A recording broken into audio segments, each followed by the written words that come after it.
Welcome everyone to Nerd TV for another full throttle sim racing broadcast. This time coming at you live from the Dover International Speedway Simulated Edition, where these FTSR Cup Series drivers are going to take 200 laps here around this 1 mile monster to see who can claim the monster and bring victory to their team.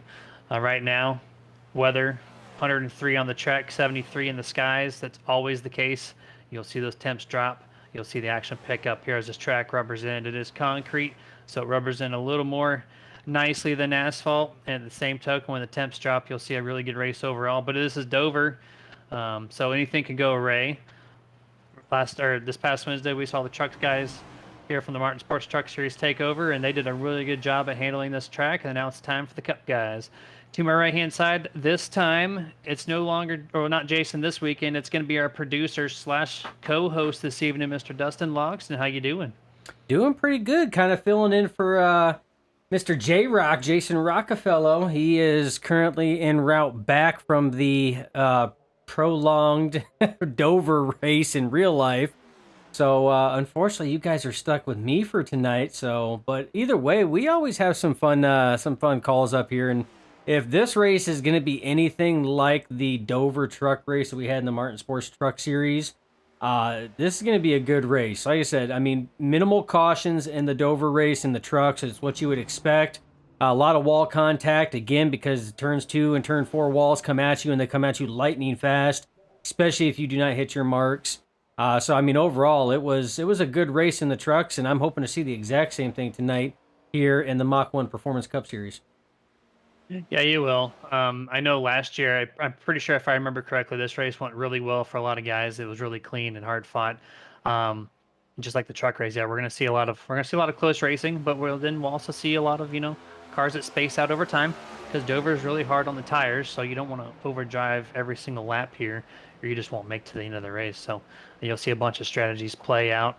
There is 5 penalties that was handed out over last week's Talladega event, all for pit road infractions. 3 going to the back, including the number 7 of Wayne Grassi, the number 19 of Richie Coy, and the number 14 of Lane Allen. Those 3 cars will be headed to the back for tonight's race. And if you see 3 cars drop to the back, that is why. They just released that penalty system really essentially at the beginning of the season, and so it's taking some time to get used to that, but things will get sorted out on that end. And those 3 guys that I named are always fast toward the end of the race. So if you see them in the back, don't worry too much because they will make their way eventually up to the front. Like Richie Coy, he's 3rd and fastest right now in practice. Lane Allen just inside the top 10. So like I said, they'll manage their tires well tonight, and you'll see them up to the front. Yeah, and actually all 3 of those drivers right now in practice, final practice here, are in the top 10. Wayne Grassi is 9th right now overall. But Jeremy, pit road violations. I mean, it's seems like throughout the season, drivers have kind of had a hard time getting in and out of pit road, maybe not seeing their pit stall, maybe entering just a few stalls too soon, which is an infraction. So still trying to get the feel of it. But I mean, at the end, if that's the worst that happens in a race, Jeremy, I mean, that's what any league could ask if that's the worst thing that happens. I mean, with the way that some of these races have been going, they've been putting on some good, clean, hard races. I mean, look at Talladega. I mean, we go back to Talladega, caution-free. The only caution was a scheduled one for stage break. So, I mean, these guys, yeah, you don't even count it. So, I mean, these guys have been putting on some hellaciously good races here. So, if that's the worst they have out of that is just minor pit road infractions, we'll take that all day long. Yeah, that's the best kind of penalty you can get, right? So they're just trying to keep that Roasted Gems coffee commercial, or caution break rather, off your guys' screen.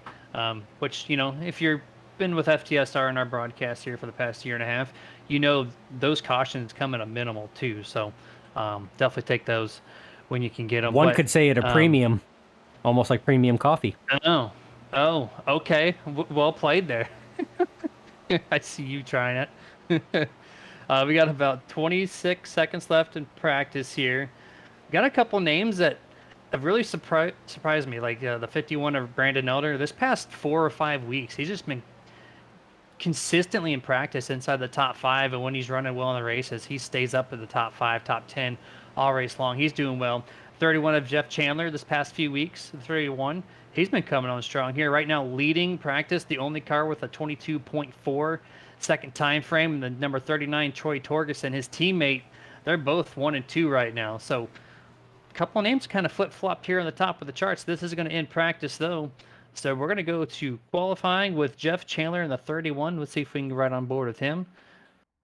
He did win practice overall, and I kind of like to showcase who's fastest in practice.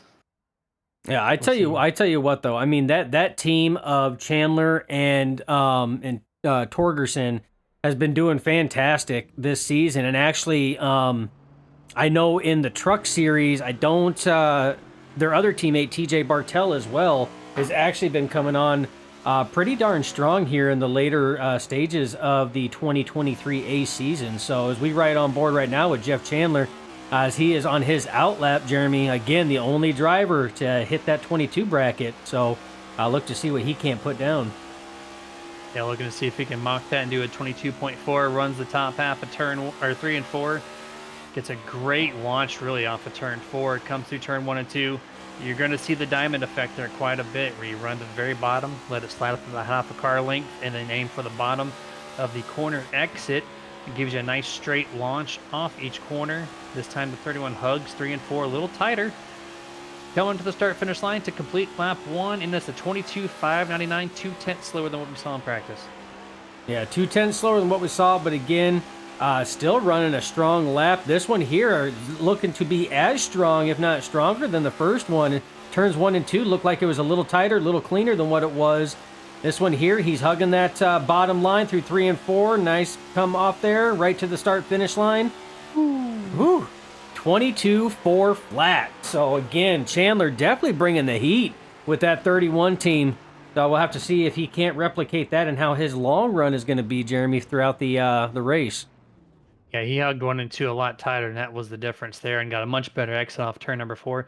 See Troy Torgerson and Brian Bliss, two other guys cracking the 0.4 second range there. So Jeff Chandler and Troy Torgerson teammates can be 1 and 2, and then Brian Bliss also coming back to this series and running strong since he's returned, and I'm glad to see that there for him. Yeah, it's always good to see drivers coming back. I mean, we did that with Sylvain Jolly in the Martin Sports Truck Series. We hadn't seen him for the longest time, and then all of a sudden he come back. He's been running really, really good in that series since his return. It's always good to see familiar faces like that make a return, especially with such a clean league that we have going on as we're riding on board with TJ Bartel. Little loose coming off of turn 4 there. Definitely had to chase it up a little bit. Still pulls in at 22.6. That's good enough to put him 7th on the tower. Yeah, and that was lap number 2, so that's going to put him in 7th here. And there's about 10 cars, or close to 10 cars, that have not taken time yet. Colton Gum is one of those. He's on his hot lap right now, coming through turn 3 and 4. Also, you're watching on board Justin Diltz. He's coming through turns 1 and 2 here. See what time these guys can put down. He just took the green flag, so this is his first lap, first timed official lap. Colton Gum jumps up to 12th place. Justin Diltz now coming off of turn 4. Let's see what he can do here for lap 1. Hits a .061, so he's going to put him right now in 19th. He's really got to hug those that inside line. That's where all that time is actually being lost. He is about a half a lane up, more than half, almost a full lane up from the bottom through 3 and 4, and then cuts it down. So that's where he's losing a lot of time. If you look at his line compared to that of Jeff Chandler, where Jeff Chandler hugged that inside lane through 1 and 2 and 3 and 4, that's a difference between a 22.4 and a 23.0. So 6/10, almost 7/10 of a difference right there, just by being a half a lane to a full lane up off that bottom. Yeah, and it's really tough to build a setup here. This is open setups, and Dover is one of those really difficult tracks to make grip happen here, short run and long run. It's just such a strong corner, right? High banking, tight radius. It takes a lot to get your team squared away with a really good setup. So even if you're mediocre on the setup, you still have a good chance of getting inside the top 10 just because of how difficult it is. Yeah, it's definitely, I mean, it was stated by you and Jason on last Wednesday for the Truck Series race. I mean, it is a driver's track. I mean, this is a track that's more tailored to the driver. You are racing the track. But it's got a lot of characteristics of like a Bristol. I mean, if you look at Bristol and you stretched it out long ways, I mean, that's kind of what you're looking at. I mean, it's got the same concrete surface on there, but it is a track that if you do not pay attention or you get out of rhythm, it's a very rhythm track. If you get out of rhythm, it will bite you and it's going to bite you hard, especially in turns 2 and turn 4. You know, kidding. It sneaks up on you in a hurry, so you got to be mentally aware. All 200 laps here, but that is the end of the qualifying session here, and these guys are going to get ready for the grid. 26 car entry for tonight's 200 lap race. Dustin saying bye from the cameras, as we're going to go to the grid results here to round out this 26 car lineup. Jeff Chandler is going to start in first place. Troy Torgerson going to be starting in second place there. RPM Motorsports 1 and 2. Brian Bliss going to start in third. Chad Lang in fourth. Robert Malikian's going to start in fifth. Richie Coy sixth. TJ Bartell in seventh. Lane Allen's going to start in eighth, and he's going to be one of the guys dropping to the back as well. Ninth place, Chris Beck.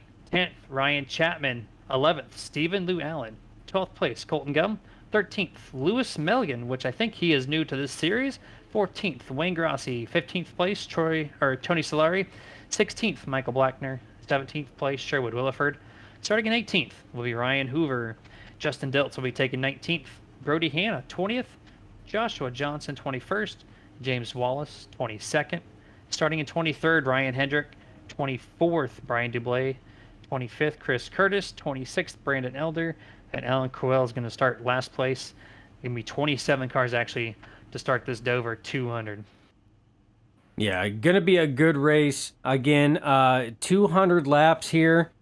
We do have a stage break at 55, if memory serves me correct. 55 Correct. would be the stage break. So look for drivers to really kind of pace themselves a little bit, not really push the issue so much. I have been wrong in the past. Sometimes it does happen, but I am predicting that drivers are going to pace themselves for that first 55 laps. Once that stage break is done and they kind of get a feel for their car and they make their adjustments under that stage break caution, then for the remaining 145 laps, I feel that you are going to see these drivers really hang it all out.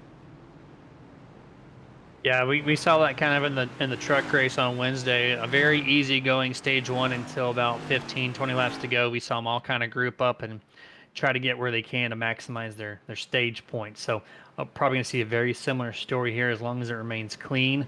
But to be clean here, it takes a lot of patience, a lot of mental awareness to know who's around you while watching out for that sneaky wall to not come at you at turn 2 and 4. A lot of different variables tonight. 200 laps. We will see who's got what it takes to get around this track at a quick pace for the long run. I imagine the long run will be present here tonight. So we're going to see what RPM Motorsports can do starting 1 and 2.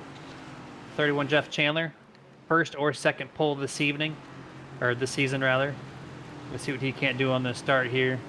The 3 and the 4, Chad Lang, he starts in 4th place. He was your last week's winner at Talladega, so got ahead of steam here. Going to start in 4th place, but green flag is out. 31 and 39 launch, about 2 car lengths ahead of the second row. Heading up into turn number 1, Dustin, and quickly singles files out in the top 5. Yeah, that top 5 single filed out all the way back until Chad Lang and that number 4, who's side by side right now with the 22 of Malikian. Those two duking it out right now. I don't see that lasting too long, especially up on that high side. I definitely think Malikian is going to get that run on that inside, but I'm not staying corrected right now. Chad Lang is not letting up. And Chad's like, hold on a second. You know what? Hold my drink here. I'm going to show you exactly how it's going to get done because I'm going to complete this pass on the high side. I'm going to show Dustin up real quick. But either way, single files out. This surprises me, Jeremy. I mean, these guys single filed out real quick, real fast, which is good. That tells me they're going to run a little bit of a conservative race right now.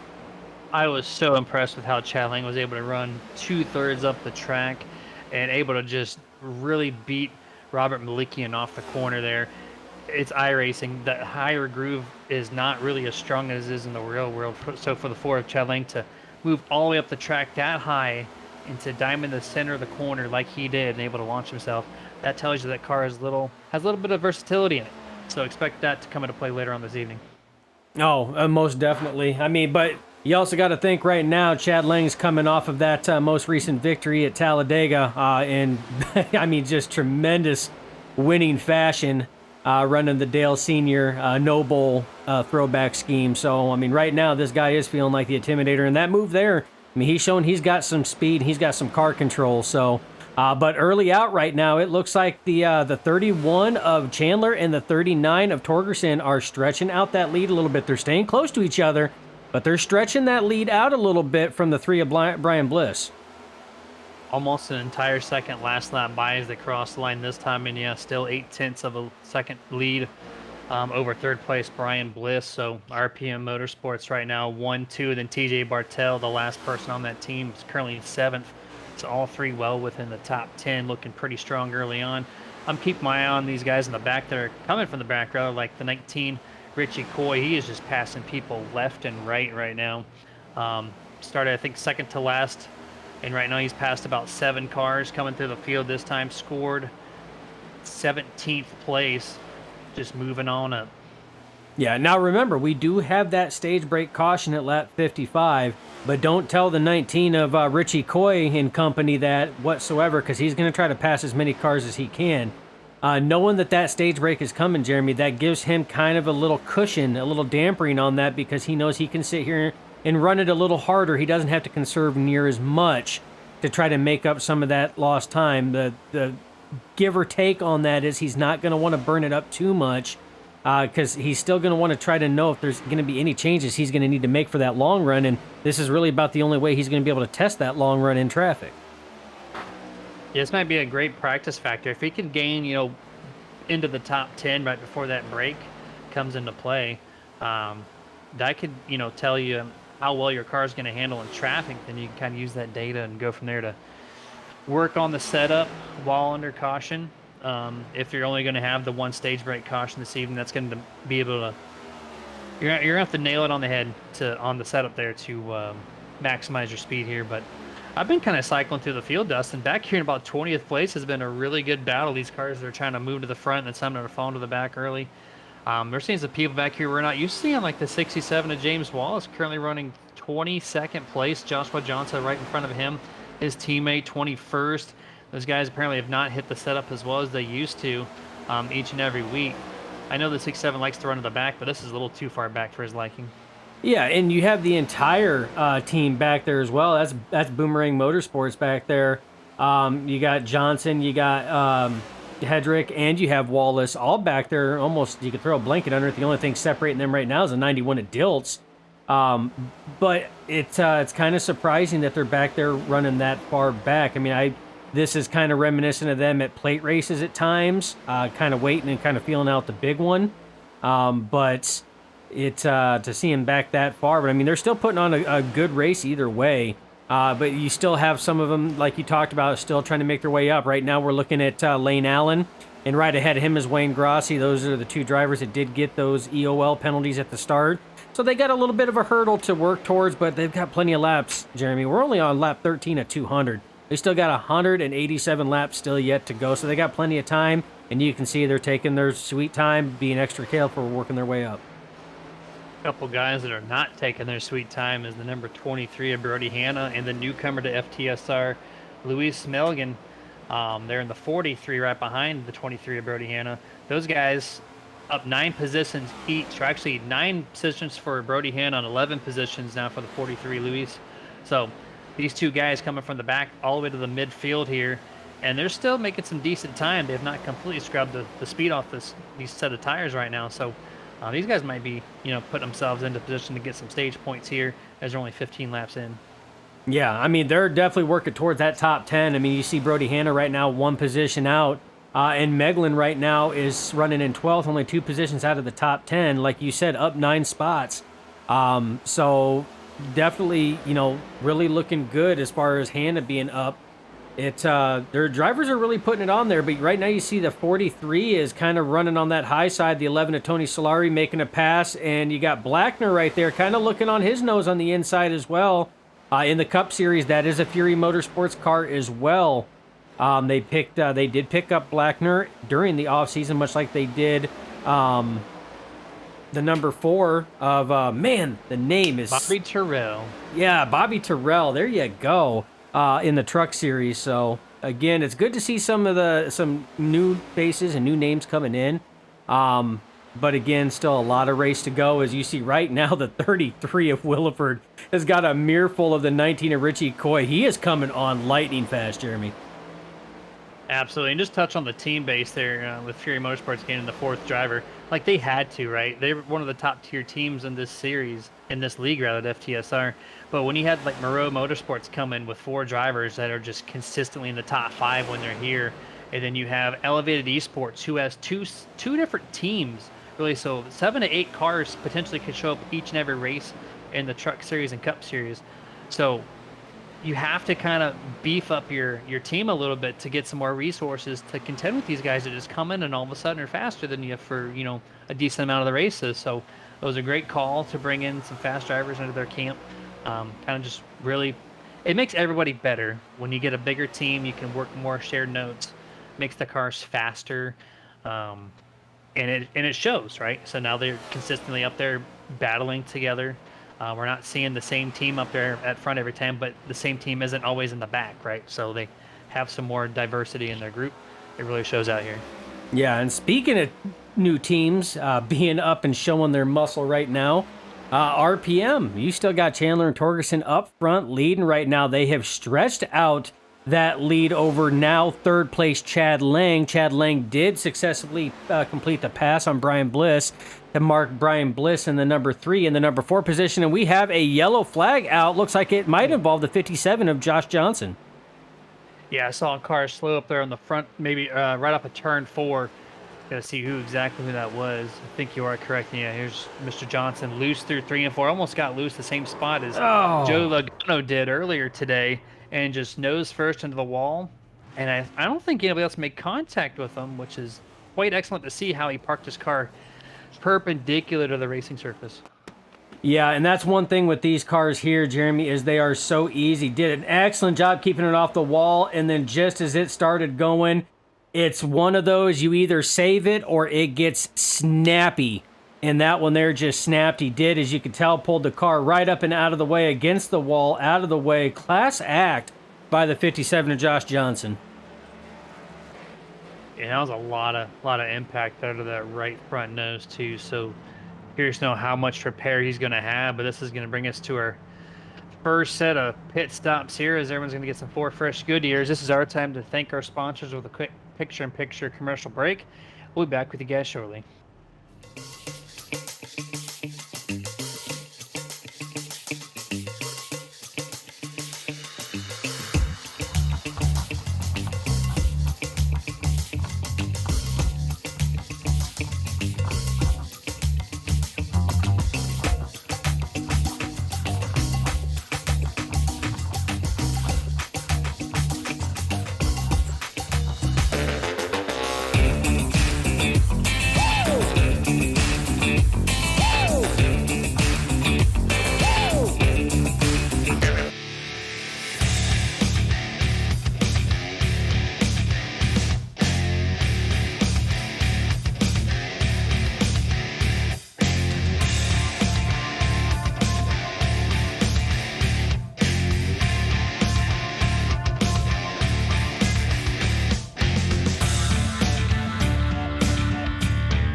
And back to full screen coverage here of the FTSR Mach-1 Performance Cup Series as we got just about a lap left before we're going to see Jeff Chandler take the green flag for the second time with his teammate to his right-hand side. So very similar first and second row here other than the 3 and the 4 swapping positions there in that short 20-lap run before the first caution did come out by the 57 of Joshua Johnson.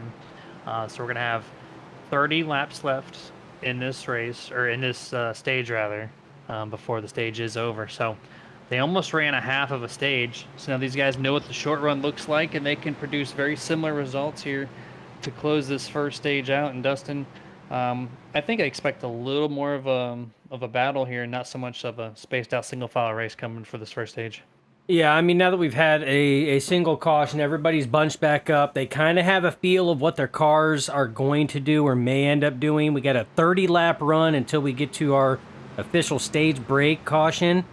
This is going to be a good one. Everybody's got fresh sneakers on those tires, full tank of fuel on there, so the back end's weighted down.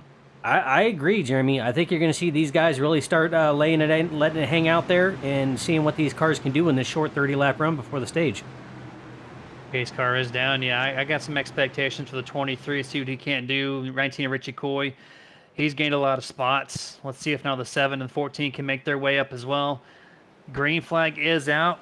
Number 31, Jeff Chandler, gets about the same launch he had on this teammate since on the first restart of the race, rather. So here we go through turns 1 and 2. Chad Lang going to clearly pass the 3 of Brian Bliss. They're going to single file out inside the top 5 once again. Now, Brian Chapman gets passed by the 23 of Brody Hanna. Had an excellent start there. Passes 27. He's over the back of number 22. But here we go. Single file basically through the top 10 right now. Yeah, but here we go. That 23, you talked about it. You said that he was not going to waste any time. And I think that Malikian had to have that exact same feeling because he's seen him coming, and he gave him plenty of room. He did not push the issue. So 23 of Brody Hanna on the move. But right now, your top 6 to 7, 8 are all single file, not giving any pressure. You don't actually see any side-by-side till you work yourself back to Beck and the 44 and the 33 of Williford are side-by-side with the 19 of Coy right behind him, almost touching. A little bit of a little bump and rub there coming through the corner, but these two drivers keep it clean, though. Yep, no harm, no foul there as they're coming to lap number 29, and Brody Hanna is just out of the cannon on that start, going from 10th place to 5th. And now he's got the top 4 to worry about, which these cars, the top 4 in particular, have been way faster than everybody else behind them. So this is going to be a tough battle for the 23 as we're on board the 19 now. Richie Coy looking at contact made by the 33 of Williford and the 41 of Crowell. 33 still loose. Hang on to it. Still coming to the corner. What a save. Excellent job there by Williford to hold on to that. He's going to lose a few spots, but man, oh man, that was so close. Oh, that could have been so much worse. I mean, it was detrimental not only to Williford, but to Coy as well, because Richie Coy had to check up to stay out of him to give him the space to gather it back up. So good heads-up driving by Coy and company and the rest of the drivers behind him. An excellent job up on the wheel for the 33 of Williford. We just seen Josh Johnson try to save a car getting loose like that and seeing how quick it snapped. So for Williford to be able to keep that thing from snapping and heading straight to the outside wall, that was a good bit of driving right there. And very good there. And that was really the only action on the track after he saved it. Everybody else is still single file through here. Brody Hanna's kind of locked in 5th place. Robert Malikian still wants that top 5 position back here. He's hanging on pretty close, I would say, right inside the draft there, just a 10th off the car. Picking it back a little bit further through the field. TJ Bartel, the only RPM guy not in the top 3, currently still in 8th place. He's been hanging tight there ever since the start of this race 33 laps ago, so a little bit off cue from his teammates. Colton Gums up a few spots. Richie Coy kind of hanging tight since he started this last start here, currently holding in 12th. A lot of guys just staying stationary at this time. Yeah, Colton Gum running 9th place right now. This is a driver that over the last couple races, I think, honestly, since Talladega, I mean, he really had a strong showing at Talladega. And I know what a lot of people say, oh, it's a plate race, it doesn't take a whole lot. It does. I mean, there's a whole different skill set that has to go into plate racing for you to show your strength and everything else there. So ever since then, he's been doing a lot better on his running right now, and right now it's showing. He has been up around that top 10 and in that top 10 essentially since the drop of the green flag. So he's up 3 positions right now. He started 12th and he cracked the top 10, Jeremy. And he hasn't looked back. And Lucy Leon in the chats also must be a Gum fan, says, let's go Gum number 10, party heart with a checkered flag. So got some fan base out there for that number 10. And Colton Gum's currently residing in 9th place, up 3 spots since the start of this race, 36 laps to go from 12th to 9th. So on average, he's doing pretty nicely sitting inside the top 10 there. See what he can do for the remainder 160 some laps of this race.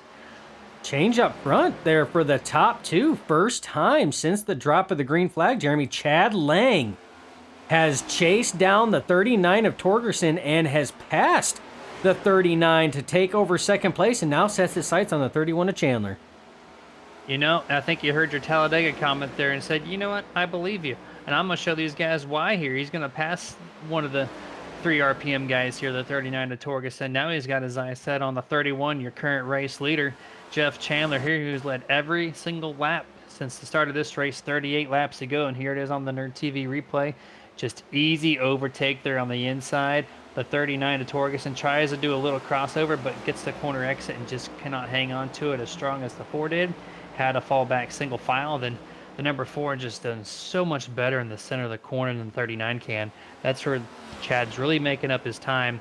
And to touch base on your Talladega comment, yeah, it's easier to build a setup there to go fast because you have draft and whatnot.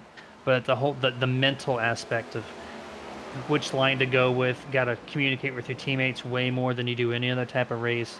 It is a whole different animal. The car is about equal, yes, but the whole talent skill, that's, there's a big part of that as well. And there is. And I mean, let's not forget the whole aspect of side draft. And, some of the drivers have brought the side draft aspect here. We've seen the 44 of Beck and the 33 of Williford really trying that side draft. Don't think it has quite the same effect at Dover as what it does at Dega, but you know what? It put on for a hellacious little race that we had going on there. So we're going to have to keep an eye on this number 4. We haven't had a chance. We're working lap 41. Remember, stage break comes at 55. So right now we have 14 laps to go before that stage break. So we'll have to see if he can't chase him down. Right now it looks like the 39 of Torgerson's starting to reel in the 4 of Lang. Yeah, I'm definitely keeping my eyes on this battle. I know right inside the top 10 there's a lot of cars nose to tail as well. So a couple of potential battles are starting to form here. Looking back a little further, I think I saw a little side-by-side action there. We have with the 7 of Wayne Grossi on the outside of the 44 of Chris Beck. That's Chad Lang's teammate, the 44. Trying to get himself into the top 10. Right now he's a little loose off the 4 there and has to give it up. Loses spots to the 14 of Leon Allen, and now Michael Blackner in the 87. He's going to try to make that pass on the outside. Yeah, he's going to try to make that pass there. Drivers all gave Beck a lot of room to sit here and get that tallied up. You see the 33 of Wilford saying, hey, Beck, Bubba, I was there not but about 10 laps ago. I know that feeling. Good job. But, I mean, that's one thing, Jeremy, that I'm going to say is these drivers are given a lot of room, a lot of give and take right now. I, again, don't expect that to last, though, as these laps wind down. These drivers are going to try to take every inch they can on that track. Right now, pass has made. It looks like the 11 of Tony Slary got pushed to the top half of the track, and now the number 10 of Colton Gum has made that pass. Now his teammate, the 19 of Richie Coy, is going to try to pass him and does so easily through turn 1 that time there. As we got 11 laps to go in this stage, 19 up inside the top 10 for the first time tonight. Yeah, it finally cracks that top 10 after receiving that penalty at the start of the race, and then the caution coming out, and then checking up to allow the 33 of Williford to gather his car back up in amazing fashion. But right now, Jeremy, I'm starting to see some cars start to fall back. We've seen the 27 of Ryan Chapman had been running right around that 5th to 6th place now. He's now in 8th place and almost getting ready to fall to the clutches of both the 19 of Coy, the 10 of Gum, and the 11 of Solari, as these drivers are closing in on him, Jeremy. So right now, it looks like the 27 of Chapman may be having some handling issues with that car. Speaking of handling issues too, you're watching that great battle right there. But I just want to mention the 4 of Chad Lane got loose as the 39 of Torgerson got underneath him, and it kicked back Chad Lane to 3rd place and about 1.5 seconds back as well. So you see a little power shift there, and now the 23 on the back bumper of Chad Lane as he's continuing to struggle with car issues. He got passed up, it looks like, by the 24 of Lou Allen, now the 23 of Brody Hanna. So this is something that the 4 needs to pay attention to, is that long run handling. He needs to get that car adjusted no matter how he needs to make it happen there. As you're going to go back on the TV replay here, watching the 39 Torgerson make the pass on the 4 Chad Lang, but watch him on exit here. Gets loose. It was an excellent save, but he dropped a second and a half back, and now the tires are angry, and that's why the 23 of Brody Hanna was able to get to him as well. Yeah, and that's one thing, like you said, Jeremy, drivers are going to have to be very cognizant of is, yeah, that's right, cognizant. I'm breaking out big words. I hit my thesaurus Watch and dictionary. But they have to be very leery about is really pushing those tires too much, because if you push them too much, like Chad Lang did there, trying to chase down the 31 of Chandler, they're gonna tell you and let you know when they're angry. And when those tires are angry here at Dover, trust me, it's not a good feeling, as you've seen with the 4 of Chad Lang. You've seen, at a couple other areas as well. You see the 27 of Chapman had fallen back. He's now fallen back to 15th. His tires are angry right now. So tires and tire management are key at this track, Jeremy. Really are. And you see Ryan Hoover in the 8. I saw him down pit road. He actually got loose off of turn 4 a lap ago and nailed the inside wall and broke the left front of that car. So it looks about an 8-minute required repair there for the 8 of Ryan Hoover. They're going to get repairs done to that machine. That's basically going to knock him out of any hopes of finishing on the lead lap, as we have now 4 laps to go in this stage. The 39 of Torgerson is hunting down his teammate 31 of Chandler. Yeah, he is. He has been slowly reeling him in. Again, we only got 3 laps left before that stage break caution comes out. I don't know if he's going to have enough, but these guys are ticking down and putting down some blistering laps right now. I mean, very consistent, very competitive. Closest person to him right now is Brody Hanna. Now, Brody has, battled himself up 17 positions. He is your biggest mover right now in this race, but right now he is still, Jeremy, a hot minute back behind those 2 drivers. So as long as nothing changes, this is going to be your top 3 finishers right now for the stage break. Yeah, it's looking to be that way. Pit road is closed. That's less than 2 laps left before this stage is over. Guys have to stay on track until the caution flag does fly. We've got 1 lap left. I'm going to have to agree with you. It's going to be basically stationary for the top 3, or even 4 rather. The 39 just cannot get to his teammate. 31 so strong, leading every single lap of this race so far. One more time through 3 and 4 to get to the stage break caution. I'm really curious to see that Brody Hanna, that 23. He's doing a hell of a job up 17 spots. Now, RPM Motorsports has to have a discussion of how to take care of the 30 or 23, because he's just so much faster here, waiting for the 10th car in the lead lap to cross the line before the caution is waved. And there it is, the official caution out, presented by Roasted Gems Coffee. Yeah, now, and like you said, it's going to be interesting. Everybody's going to come down. They're going to get fresh tires. We're going to stack them and rack them. Go at it again. It's one thing when you're racing your teammate like that. Jeremy, you and I, we put in and logged a lot of laps over a lot of years.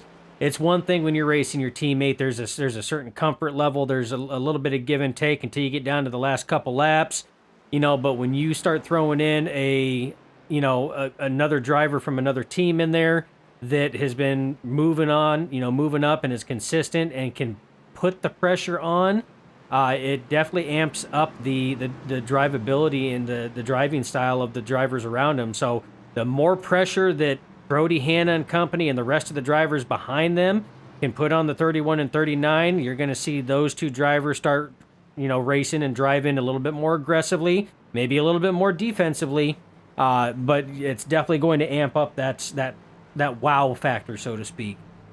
It really will. And as these guys are coming down pit road to get to the service of their crews for the second time this evening, we're going to kick it over back to a picture-in-picture commercial break. Stay tuned. We'll be back with you before the drop of the green flag for stage 2.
2. And welcome back to full screen coverage here as we have just under 1 lap left before we're going to start off stage 2. Row 1 is exactly the same as you saw it 57 laps ago or 58 laps ago. Where the 31 of Jeff Chandler's leading the way, 39 Troy Torgerson, but a complete different row 2 here. We're seeing the number 23 of Brody Hanna up 17 positions, going to be starting in 3rd place. And then look at 3rd or 4th place, TJ Bartel. That is the 3rd and last driver for RPM Motorsports. So right now they hold 1, 2, and 4. TJ Bartel has been slowly passing cars, and by the time he got to stage end, he has found himself inside the top 5. So, but in 5th place, you have Trury Motorsports driver Richie Coy, who's come back from that penalty. So 2 teams make up the top 5 here. This is going to be an awesome team battle. Who's got the early speed? Who's got the late speed? We know RPM Motorsports has the early, but who can maintain the late? That is the question. We have not seen a super long run yet. Green flag is out. We got the clouds in the sky. This should change the dynamic of the track. Right now, the 31 and the 39, same exact restart. 39 quickly drops single file to his teammate. And now Brody Hanna, let's see what he can do inside the top 5 for the first time. Yeah, so top 4 right now, single file. Your battle right now is for 5th. It looked like the 31 of Chandler, the 39 of Torgerson, and the 19 of Coy and the 23 of Hanna, they all had excellent restarts. I don't know if the 30 missed a shift, but it put him back there right now, and now he's stuck on that high side. Just got passed by the 3 of Brian Bliss, who is having an excellent run, and we have our 2nd Roasted Gems caution flag of the race, Jeremy. I'm trying to find where that was exactly. It looks like maybe turn 1, there was a spin out. Trying to find out who exactly where that was. And right there, the 43, actually, newcomer, Luis Meglin, got turned, or actually came down to the right on top of the 44 of Chris Beck, shoved him wide, and then the 47 of Ryan Hedrick, you see it right there in the TV replay. Ooh. Just kind of innocent bystander Ryan Hedrick was, as the 43 tried coming down in front of the 44. There was just not enough space there. Really pitched the 44's entry. He ran all the way to the bottom of the track. He did everything he could, but the 43 just came down too strong, and then Ryan Hedrick unfortunately got involved in that heavy damage for the 43 and the 47. Yeah, and like you said, I mean, it was right there. It's kind of hard to tell because sometimes you don't know if your nose has passed a driver's car enough for their spotter to pick up saying, "Hey, car low." Especially if you looked up in your mirror going halfway down the backstretch and you still had a lead on them and you weren't expecting them to do that. That's one of the choke points at this track here at Dover, and it's very similar to that of Bristol as well, is corner entry, Jeremy. You know, 2 drivers trying to occupy the same spot. One driver may take a wider arc. The other one may sit here and do what's called a dive bomb. They're not really dive bombing. It's just they take a lower entry into the corner, and both the front nose of one car and the rear end of the other car meet up just because of the differences in the corner entry. Yeah, if that is the case, and that goes back to what we were talking about during the pre-race, is the mental game. You have to be a little more mentally aware than some other tracks on the circuit, as you're seeing the 24 of Stephen Llewellyn getting the hashtag Get a Grip Lucky Dog Award presented by Martin Sports here. He's going to bring himself around to put himself, I think, back on the lead lap, if I'm not mistaken, which will bring it 23 cars on the lead lap. Yep, and there he goes, back to lead laps. 23 will be on the lead lap, come back to the start. But as I was saying there, the mental game's a little stronger here. And so if you're looking down the backstretch, you've just exited turn 4, and it's a really short straightaway, so you have to quickly get yourself set up for turn 1. And if you're not ready for it and you look up in your mirror too late or trying to figure out what the spotter's telling you, you know, the Chris Beck was like, "Hey, I'm right here," and then he's like, "Oh no," and then that's where the problem happened there. Yeah, and like I said, I mean, we've seen that happen a couple times. I mean, that's essentially what happened when the contact was made that sent the 33 of Williford sideways with that amazing save, very similar to that as well. If you look at all of these minor contacts that have led to loose cars and some, I mean, just ridiculously awesome saves by these drivers, it's all been on corner entry. You know, different entry levels, different entry points, different arc points going in. And I mean, that's where it boils down to. But I mean, that's what makes racing racing. I mean, it puts on an excellent show. It's that unknown factor, Jeremy. Yeah, no, you're not wrong there. speaking of unknowns, now we got Fury Motorsports going to be starting in row 2 completely. TJ Bartel dropped back 2 spots. He didn't realize on the top side of the track that his car wasn't going to be as good on that restart. So now the 30 is going to be, once again, going to be starting on the top. This time he has a little more knowledge on what that car is going to do up top.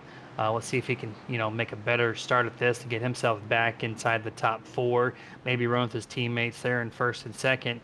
But I think right now this race is going to get really good here in this top 5, being 2 Fury and 2 RPM, just being the class of the field at this time. And so I think we still have 140 plus laps left to go in this event, and this is not going to let up between these 2 teams whatsoever. No, and I would have to agree. I think it's only going to. I think it's only going to fuel it. It really is.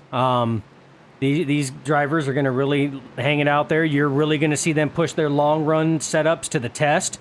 It's going to be a good show no matter what, as well as the rest of these drivers, Jeremy, as we're getting ready to go back. Green Flag Racing, do want to give a shout out the YouTube chats. Zach Wapples says, let's go number 27, talking about Ryan Chapman, who struggled on his long run setup earlier, but after pit stops and after cautions is shown in the 12th position right now. So hopefully some changes on pit road, and 27 and crew can try to get that car heading back in the right direction. He has plenty of time to do it, Jeremy. Plenty of time for sure, and I think he'll get there.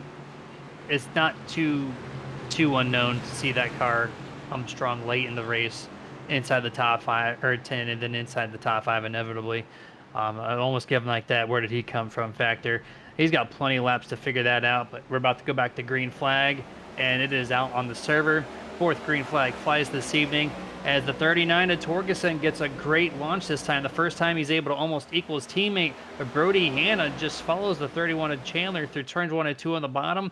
And now Brody Hanna's up another position, puts himself 2nd place. And now it's RPM Fury, 1, 2, 3, 4. Yeah, and now this is only the 2nd time that Jeff Chandler has had a non-teammate behind him. Remember earlier in the race, Chad Lang passed the 39 of Torgerson, trying his hand at it, but was not able to get any closer than roughly about 0.4 of a second or so, and that was about it, 0.3 of a second. Right now, Brody Hanna is closing that gap. There's only about a car length difference in between himself and the 31 of Chandler.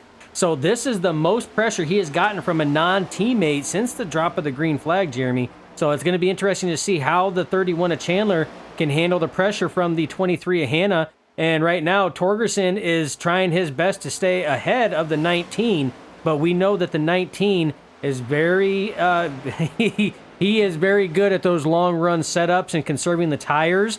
So as long as he stays in striking distance, you might see the 19 come up and really start pressuring us. Right now, the 31 has got a mirror full, Jeremy. Yeah, as we keep the action focus on the leaders, quick mention back in about between 10th and 15th place, we saw a bunch of passes there through the last lap or two, at least I did anyways. The number 4 of Chad Lang, we saw him inside the top 5. He's currently residing in 13th place, so that car was ill handling before stage end, and he has just lost grip since the clouds have come out and we've lost sunlight on the track. So it really changed the dynamic for that 4 team of Chad Lang. Wayne Grossi, one of the 3 guys that had the ELL penalties. He's finally starting to make his way through the field, just almost inside the top 10, having a good battle here with Sherwood Williford. That is for 11th place. Colton Gum has dropped back to 15th after making his way just inside the top 10, about 20 laps to go, or ago rather. So, but those all single filed out since then. But turn your attention back to your race lead. Yeah, Brody Hanna just not letting the 31 get away. No, the 31 has gapped it a little bit more. There's about 2 to 3 car lengths difference now in between the 31 and the 23. But you can see him stretching it out there. But again, there's a lot of strategies at play here, folks, that we personally do not know about. Some of these drivers may be pushing a little bit more. Some may be trying to conserve and saving it for that late run. Again, that's the amazing thing, Jeremy, about these open setups is these setups are designed and built for the drivers to their driving style. So what one driver races on it may not be pushing it hard enough, but if somebody else tries to do that very same line, may be pushing it too much. So again, It's early in the run. These tires are still fresh. We still got a lot of play to see how this is going to work out. As right now, as I was talking about, the 19 of Richie Coy starting to close in on that 39. So 2 amazing battles going on right now, Jeremy, in the top 4. Brody Hanna getting loose on a turn 4 that time there. It allowed the 31 to get about a half a second gap now separation between him and the 23. And then right now the 39 trying to close in on the 23 after he made that little slip up. But Richie Coy, you already talked about him just a moment ago, really holding on strong here inside the top 4. Brian Bliss doing a really good job, currently still sitting in 5th place behind these guys. If there's any mistake made by them, you know that 3 of Brian Bliss will be quickly jumping on it. We see one car really loose to the bottom. That's the 23 of Brody Hanna. It's going to have the 39 of Troy Torgerson to pass him, at least temporarily, through 3 and 4. Getting the launch off the corner, and it looks like the 39 this time he was going to keep that position, but 23's up the preferred lane, going through 1 and 2. Yeah, Jeremy, and this is what we were talking about. So there could be a couple things at play here. That's twice we have seen the 23 of Hanna get loose during this run. He is able to maintain that second place position, but look at the space he has lost on the leader, Jeff Chandler. That's Chandler crossing, going down the start-finish line right now, going into turn 1. He could have pushed his tires a little too much. He could have got those things heated up, or much like what we have seen now with the 4 of Chad Lang, since that overcast and cloud coverage has happened and there's not so much sunlight on this track, their setup may not be liking this this overcast and this cloud coverage, Jeremy. Yeah, we've seen some cloud coverage, Dustin, throughout this season, but not as much as what we've seen tonight here at Dover, at least our tonight on the track. It's during midday, but we've not seen this much cloud coverage. So a lot of these guys have not practiced in this condition, and as we saw, when the sun went down, at least behind the clouds, like, it changed a lot of cars. You saw the Chad Lang, he got affected massively. He started having grip issues. He fell back outside the top 10 after running inside the top 5 all race long. So it just really goes to show how temperamental these cars can be under some situations. But it's not affecting Fury and RPM. These guys are still just dominating 1st through 4th place, and even TJ Bartell just outside the top 5 and 6th. The only other guy to mention there would be, the 11 of Wayne Gross, or Tony Solari rather, but he's starting 9th. And then the 87 Michael Blackner, he's been struggling all race long, but he's found the most speed out of his car so far, currently in 8th. So might be one of those cars that are waiting for this track condition to change, because it looks like Michael Blackner has found some speed. Yeah, and like we were saying, as far as the cloud coverage is, look at where the cloud coverage is. Down the straightaways, you see that track is really bright. That sun is hitting it. It's warming it up. But as you are going off, off into turn number 3 there, 3 and 4 is where that overcast and that cloud coverage had been for probably about the last 5 laps now.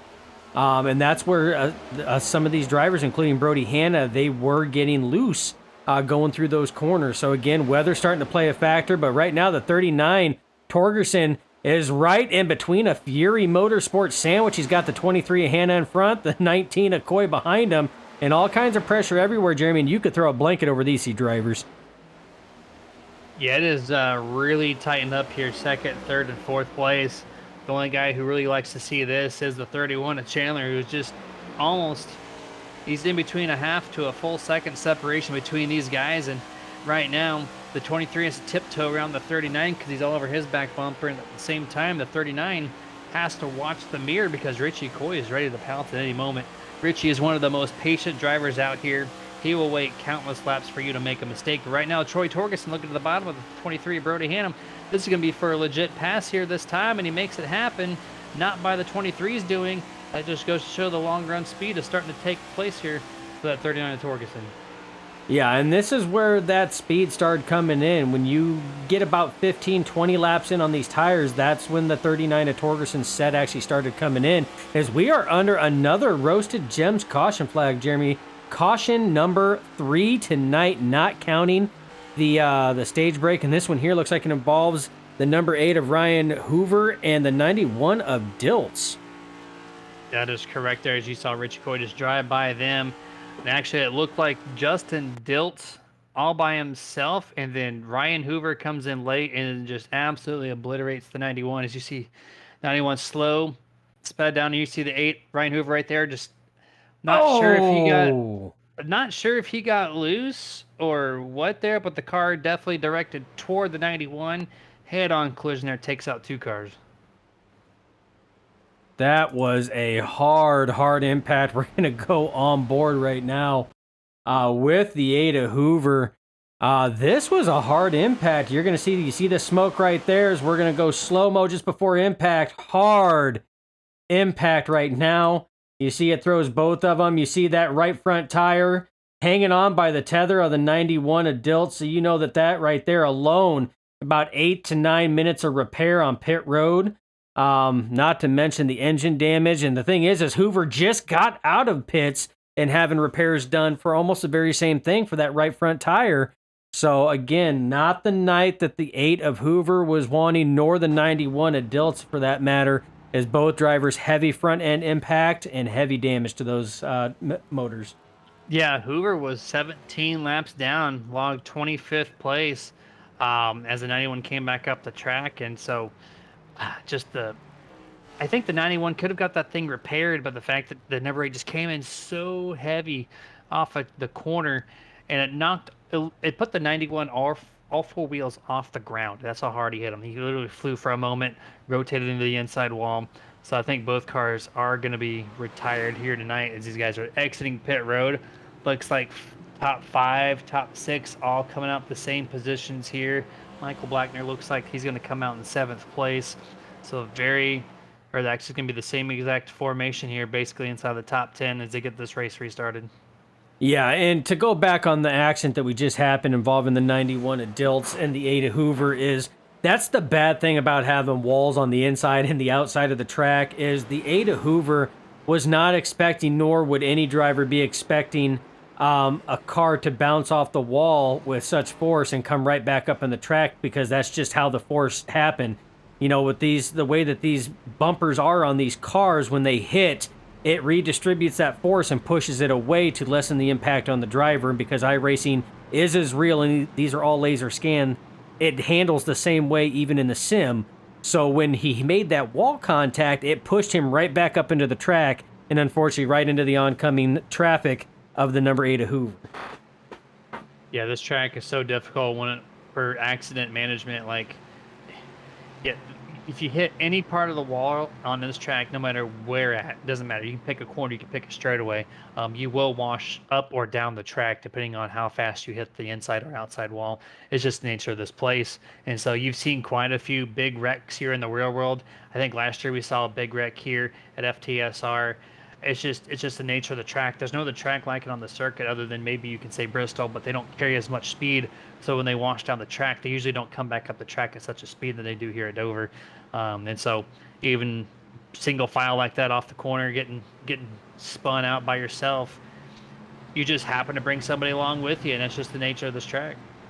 Yeah, and that's why we gave the 57 to Josh Johnson so much credit because when that thing snapped and it went nose first, he muscled that and he wheeled that thing to keep it up on the high side to let everybody else go down because that car by nature was wanting to wash back down the track into traffic.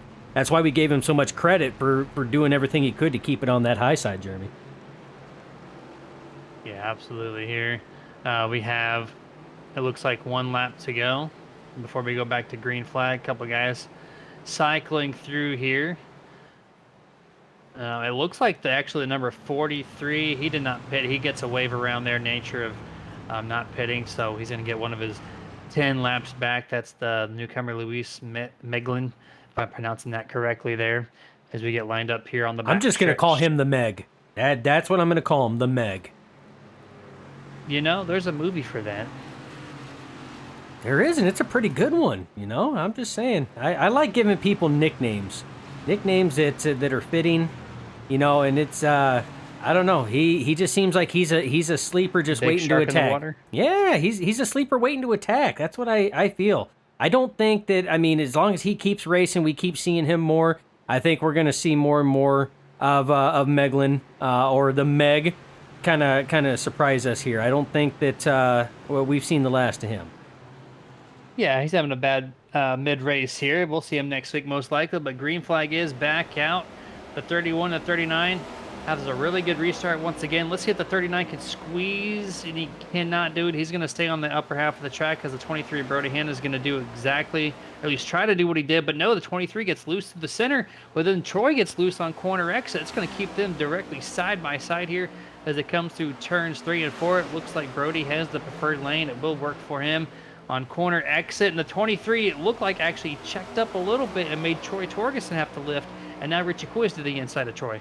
Yeah, now it's almost identical from what happened at the last restarts. We have another caution. The only difference on this one here was because it took the 39 longer, or the 23 longer to pass the 39, it opened the door for the 19, but we are under our 4th roasted gem caution flag of the evening. This one here involving the 33 of Sherwood Williford.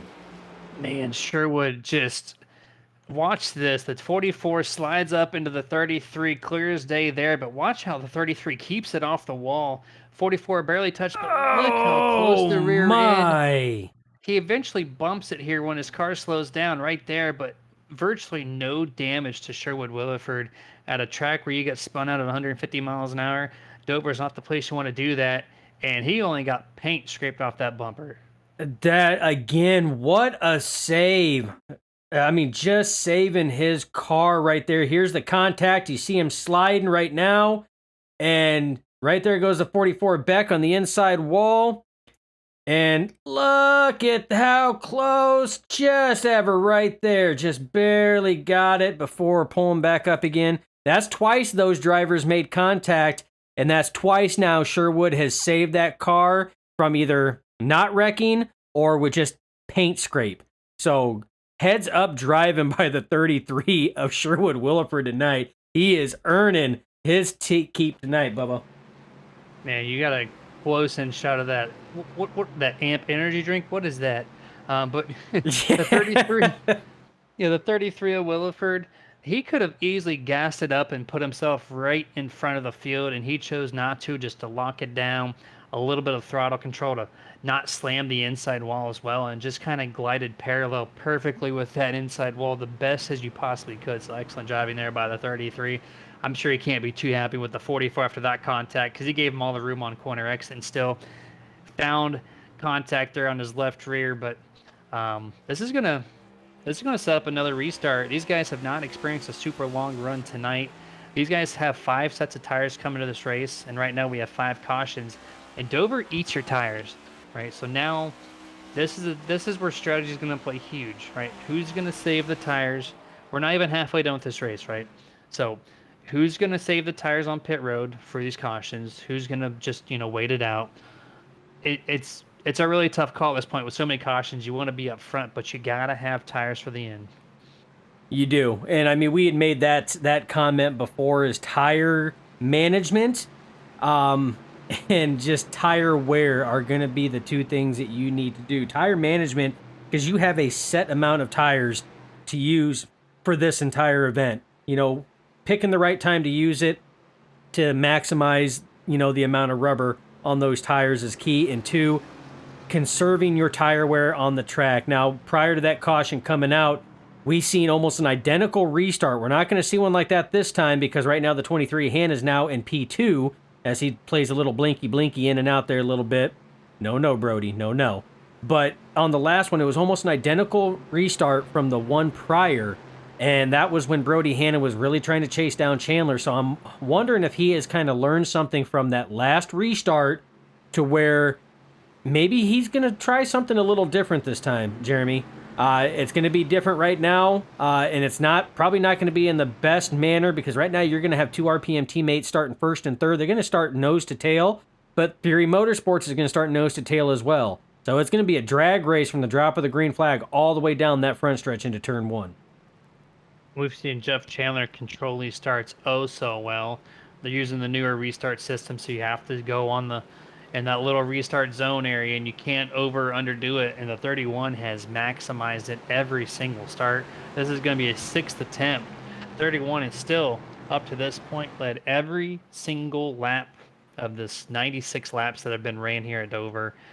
Just 4 laps shy of the halfway point as they take the green flag here in about a half a lap. 23, Brody Hanna really wants to spoil that. He's going to have to really pinch down the 31 to make him not use the throttle on corner exit to maximize his efforts there. But the 31 has just been show the field, man. He's just been doing so well. But the 19 of Richie Coy being on the top side there, you know he's not going to apply any pressure to the 23. He's not going to go through out to do anything crazy, just to kind of help that team get to the top spot because they want to at least lead a lap, right? So that's the case here. But we're going to see the pace car dip down. Let's see what the 31 can do with not his teammate. First time tonight on the top side of the track, as you mentioned last lap. As the 31 gets the official green flag for the 6th time this evening. Here they go. Clean start through the gears. Looks like the 31's going to get a 1 car length advantage going to turn number 1, so that's going to quickly give him sole possession of the race lead. But then 39 of Troy Torgenson's going to be able to swoop down to the bottom and see if he can't steal the 2nd spot again. Yeah, almost mirrored flip-flop from the last 2 restarts where we seen the 23 of Hannah on the inside of the 39 of Torgerson. Now they're like, hey, we're going to flip-flop rolls here a little bit. And now you see Torgerson on the inside. You see him get a little loose coming off of turn 4. But Brody Hanna seemed to get a little loose, keeping it off that wall. These two drivers, Jeremy, still side by side. Torgerson still trying to clear him. Still not cleared as Brody Hanna holding on tight. Brings it almost nose to nose going into 3. We're only halfway through this event. Watch your tire wear. We know the 23 is a little bit loose on the long run. At least we saw that about 30 to 40 laps ago. So hopefully he's well aware of that and dips down below the 39 as the 19 Richie Coy gives them plenty of space to do so. Single files out the top 5. It looks like TJ Bartel and the 87 there, Michael Blackner, is going to be putting pressure on the number 3 here, Brian Bliss. This is for the top 5 spot. Let's see if, third driver of Fury Motorsports gets inside the top 5. Yeah, he's trying right now, but that number 3 of Brian Bliss has really given him a run for his money. And I tell you what, hats off to that number 3 of Brian Bliss. Ever since he made his return back a number of races ago, this cat has consistently been up in that top 5 or near that top 5 every race. I mean, just running solid the entire time. So hats off to him on just turning things around for that entire team and organization there. But right now, I mean, you're seeing...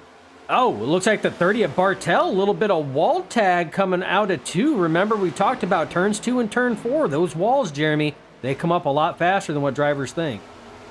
And it's so easy to misjudge it here. You're coming off the corner. You're below the track height, and then you have that huge ramp up the track, so you have to be prepared for that. You got to make sure you don't overdrive the exit for multiple reasons, especially hitting the outside wall because it just sneaks up on you. The 4 of Chad Lang is all over the back of the 30. Bartel dips to the bottom this time. So it looks like Chad Lang has found some speed. He's back inside the top 10. Now he's going to go into 7th place as he completes his pass, or at least tries to, rather, over TJ here. Going through turns 3 and 4. Still going to be side by side. I think it's going to prevail on the bottom. Chad Lang moves up to 7th.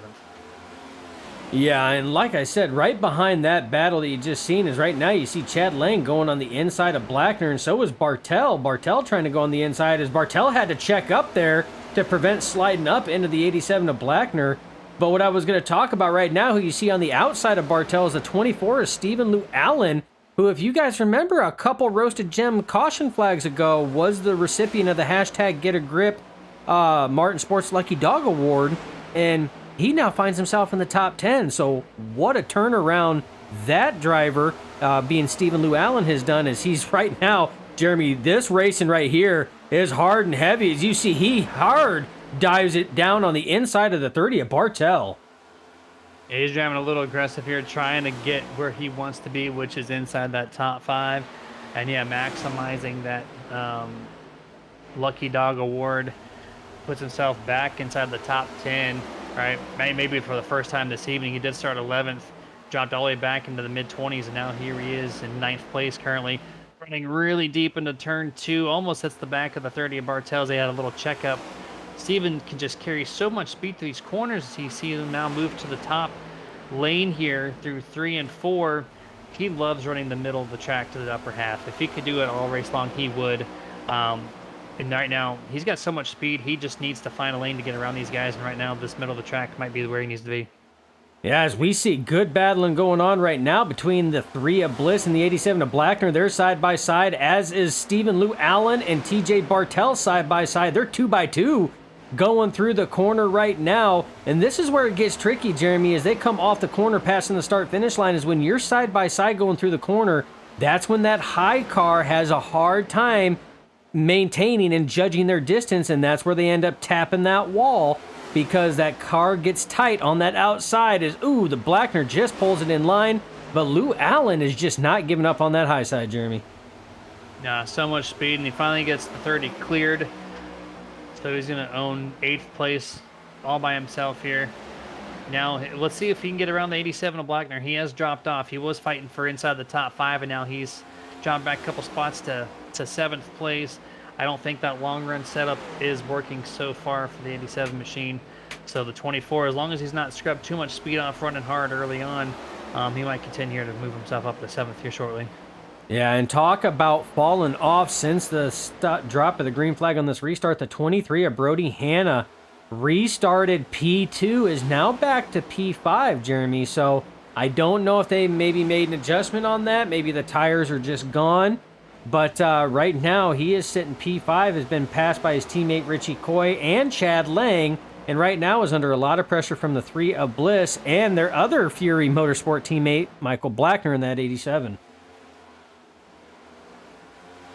Right now, looks like the race lead starting to heat back up. Chandler had such a great lead on that start, but every single time we've had more than 15 laps underneath a single run, we see the 31 slowly back up to everybody else, and they're starting to see it once again. Troy Torgerson, 2nd place, now within just 2/10 off his teammate. Then Richie Coy is right behind him, patiently waiting his turn.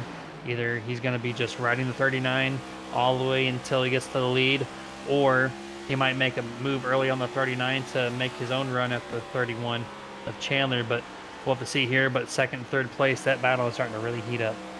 Yeah, as you see Richie Coy really starting to get in close to the 39 of Torgerson. He's going to try to take that pass on the inside. Troy is not going to give a lot of pressure on that, going to give plenty of room, going to let him go. Remember, on these restarts, it's been about 20 laps or so, and that's when Torgerson's setup really starts coming in. That's when he starts, pretty much the fall off starts evening out, where some of these drivers may be faster at the start and fall off sooner.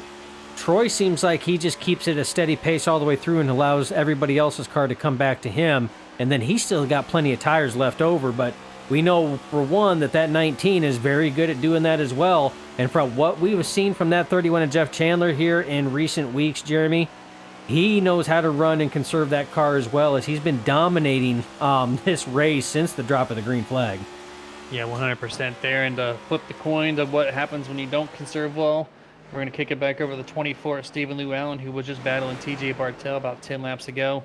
Now he's lost that position. He's also lost the position to Wayne Grossi, Robert Malikian, and now Ryan Chapman in the 27. Look like he's going to try to take the bottom, and look at the freight train of cars behind him. Oh, as the 27 slides up the track, he's going to give a free position here to the Lane Allen, and now the 14 is going to try to pass the 24, but 24 is definitely in trouble here as the long run speed is gone because of his early run. To trying to, oh, so close there, and actually the 14 moves the 24 up the track. Let's go open the door for the 11 of Tony Solari, as he's now side by side with Stephen Lou Allen.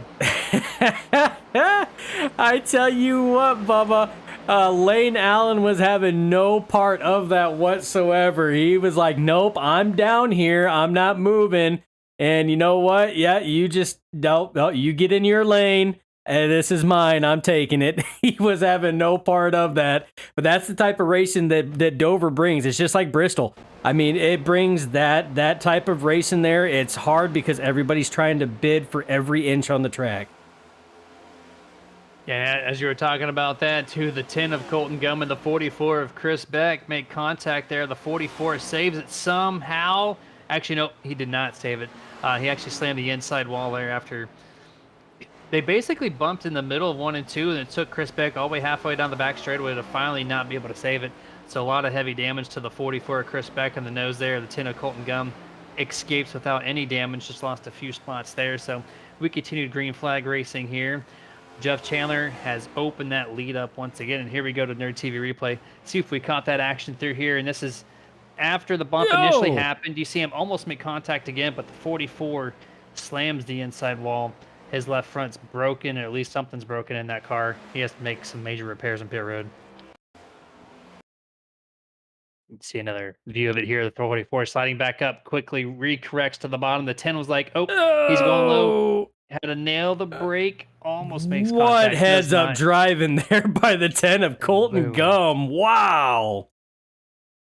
Yeah, it's one of those calls, man. It's like, oh, he's going high, I'm gonna go low, and then they wash back down the track, and then you just go, oh man, I got to slam on the brakes and yank right. He did exactly what he needed to do to avoid the 44. But as you notice, Dustin, huge cloud coverage again through the front stretch. Anyways, it got really dark in that section of the track. Yeah, weather is really playing a factor in tonight's race, and I mean, even on the it's on the front and the back. Right now, we have entire cloud coverage over this entire track here at the Monster Mile. And this is when we start seeing those cars, Jeremy, not handle up to par to where these drivers were wanting them. This is when we start seeing Brody Hanna was really starting to have issues and start to get loose. So, again, we'll have to just keep an eye on some of these drivers. You see a little wobble there out of the 19 of Richie Coy coming off of turn 2. Again, that's not a good sign, especially seeing as this just went to cloud coverage over the entire, and he gets loose again, Jeremy. This is exactly what we were talking about. Yeah, he just gets so close to the apron there. I don't know if it helps his car rotate, but when the sun went behind the clouds and he goes to make that same move, he just doesn't have that grip confidence there. Usually when the sun gets behind the clouds or if it goes down for the evening, that's when the grip levels rise. But right now, Fury Motorsports is having to struggle here and allow the 39 of Troy Torgerson to resume back to where he was basically for half this race, or over half this race now, in second place, as Jeff Chandler his middle run was not good, but now he's got a second and a half over second and third place here. So the 31's just long gone. 23 Brody Hanna, 4.5 seconds back now. So really the top three underneath, second and a half separation, and then fourth on back is just really far back out there. Yeah, and the thing that I see right now working for Jeff Chandler is we start to see the sun start to peek through the clouds a little bit there on the front stretch. Is not only does Jeff have a stellar setup underneath him, but he is consistent. Lap in and lap out, this guy has been consistent all the way through, and that's what seems to be helping him right now. I mean, if you look at his lap times, 23.8, 23.7, 23.8, 23.8, 23.7, that's a 5-lap run, and he has literally maintained that within about a tenth or less over a 5-lap run, Jeremy. So that's where Jeff is really making this up, is that consistency. Yeah, he's doing an excellent job at that. And we're going to kick it over to picture-in-picture commercial break here. These guys are about 2 or 3/4 of the way done with this race. We'll be back with you guys after a few messages.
2. And back to full screen coverage here. We're currently on lap 135 of schedule 200 this evening. The longest green flag run we have had yet, about 40 laps in, I think, right around there, since our last caution break. Jeff Chandler now holds a 1 second lead over his teammate Troy Torgerson, and Richie Coy has dropped back to 3 seconds, almost 3.5 now of the top two here. So long run woes affecting all of the Fury Motorsports guys. I think we saw the 87 Michael Blackner make slight contact right after we went to picture-in-picture commercial break there. So he's fallen back pretty good. So right now the long run is definitely prevailing for RPM.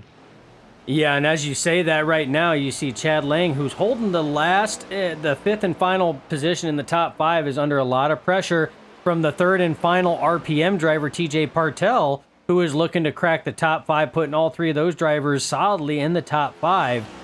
Jeremy, like you said, I mean, whatever RPM is running right now, it seems like their long run car and their long run speed and longevity is there, and it's very, very strong. I mean, as long as these guys keep doing it, it's going to be an excellent run for RPM tonight.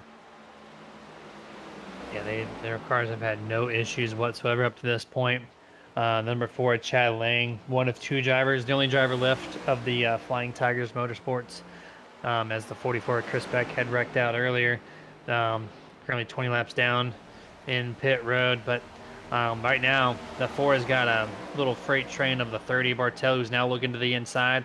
Got the 14 Elaine Allen looking to pass, as well as the 87 of Blackner has found a little bit of speed late in this run here, as the 4 is going to get passed now by TJ Bartel. That's going to knock Chad outside the top 5, and now the 14's looking at the open window, sticks his nose there and actually makes some contact, and more contact, getting loose. The 14 is around. Excellent save there, Elaine Allen. Wow, that could have been 10 times more detrimental than what it was. That all started with the pass between Bartel and Lang. As you see, the 87 of Blackner, hard impact out of turn 2. But again, you've seen Bartel and Lang.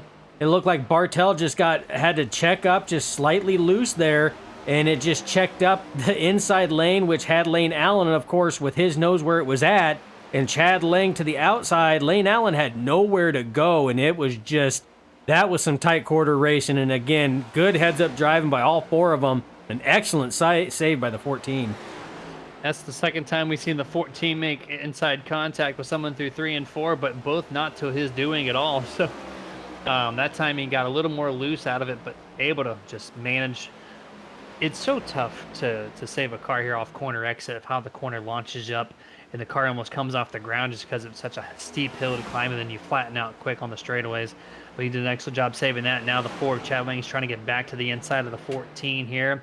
87 Michael Blackner is just kind of waiting his turn now. Looks like he's going to go to the top side of the 4 of Chad Lang to see if he can do anything on the middle groove.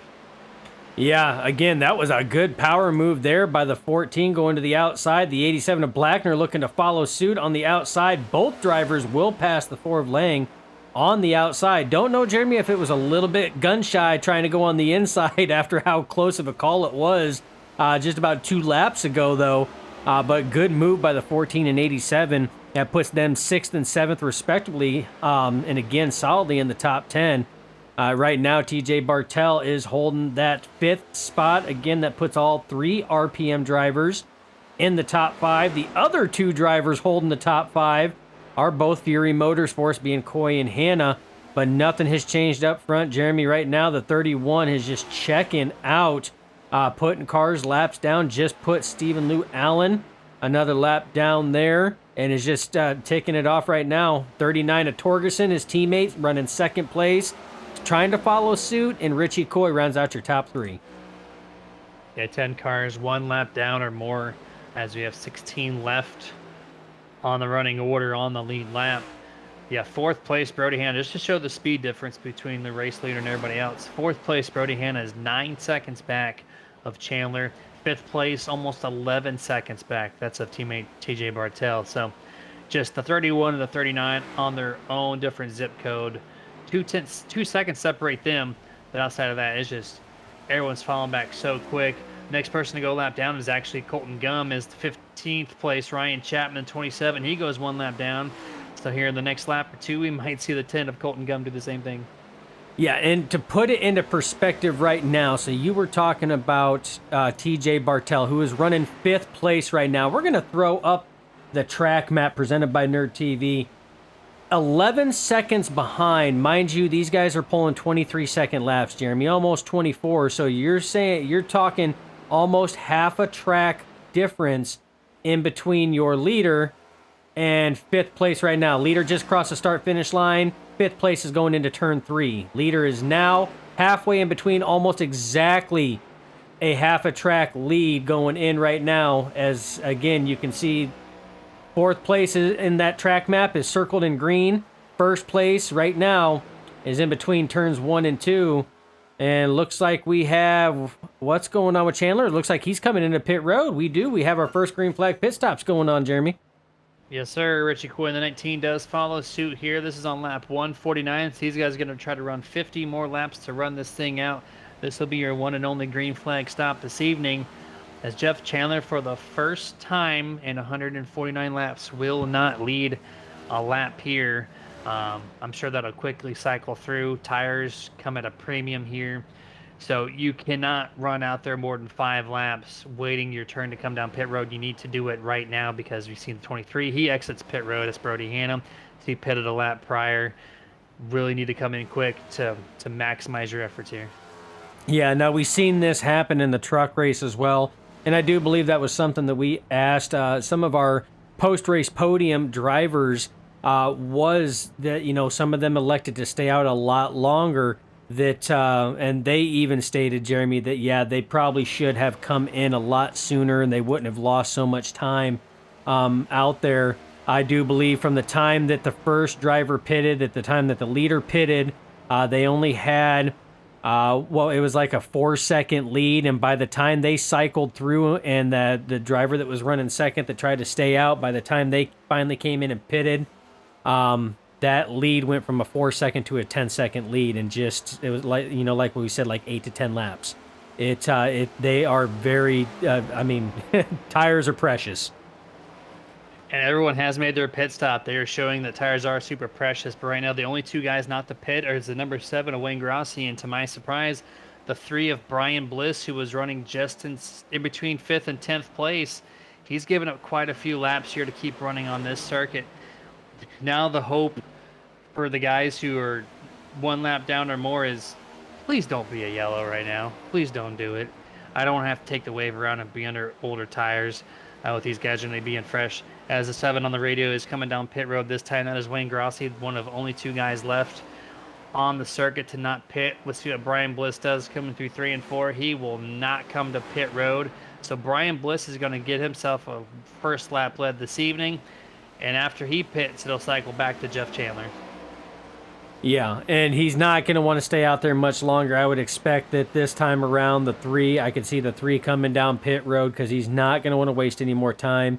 Even if you're trying to hold off for that late race caution to catch everybody a lap down, it's not worth it in the long run. The chances, as he bypasses pit road this time and elects to stay out another lap, Jeremy. So again, very gutsy call on these tires. Again, with the way that tires are a premium here at Dover, he is losing a lot of time, as every driver that's going past him right now is gaining a lap back the hard way. Is right now you see the 31 of Chandler.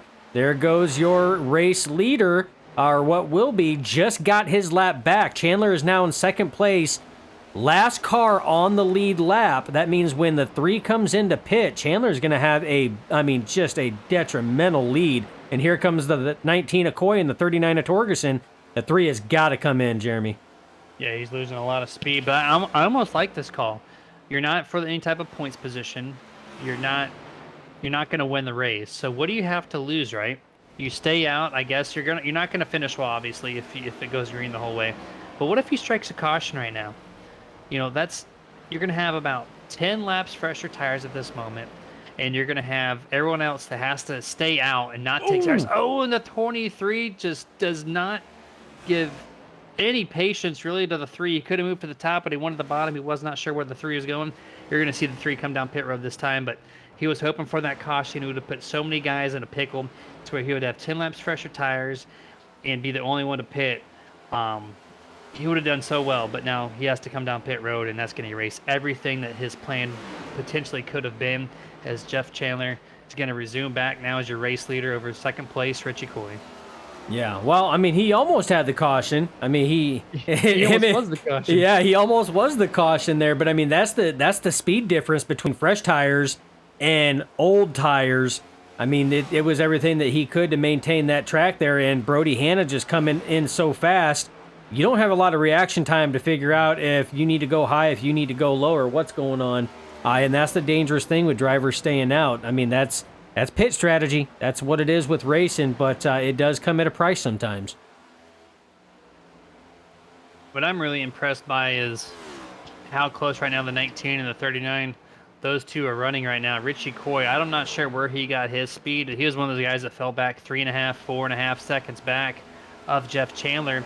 And after pit cycles exceeded and completed, he's just 1 second now behind your race leader.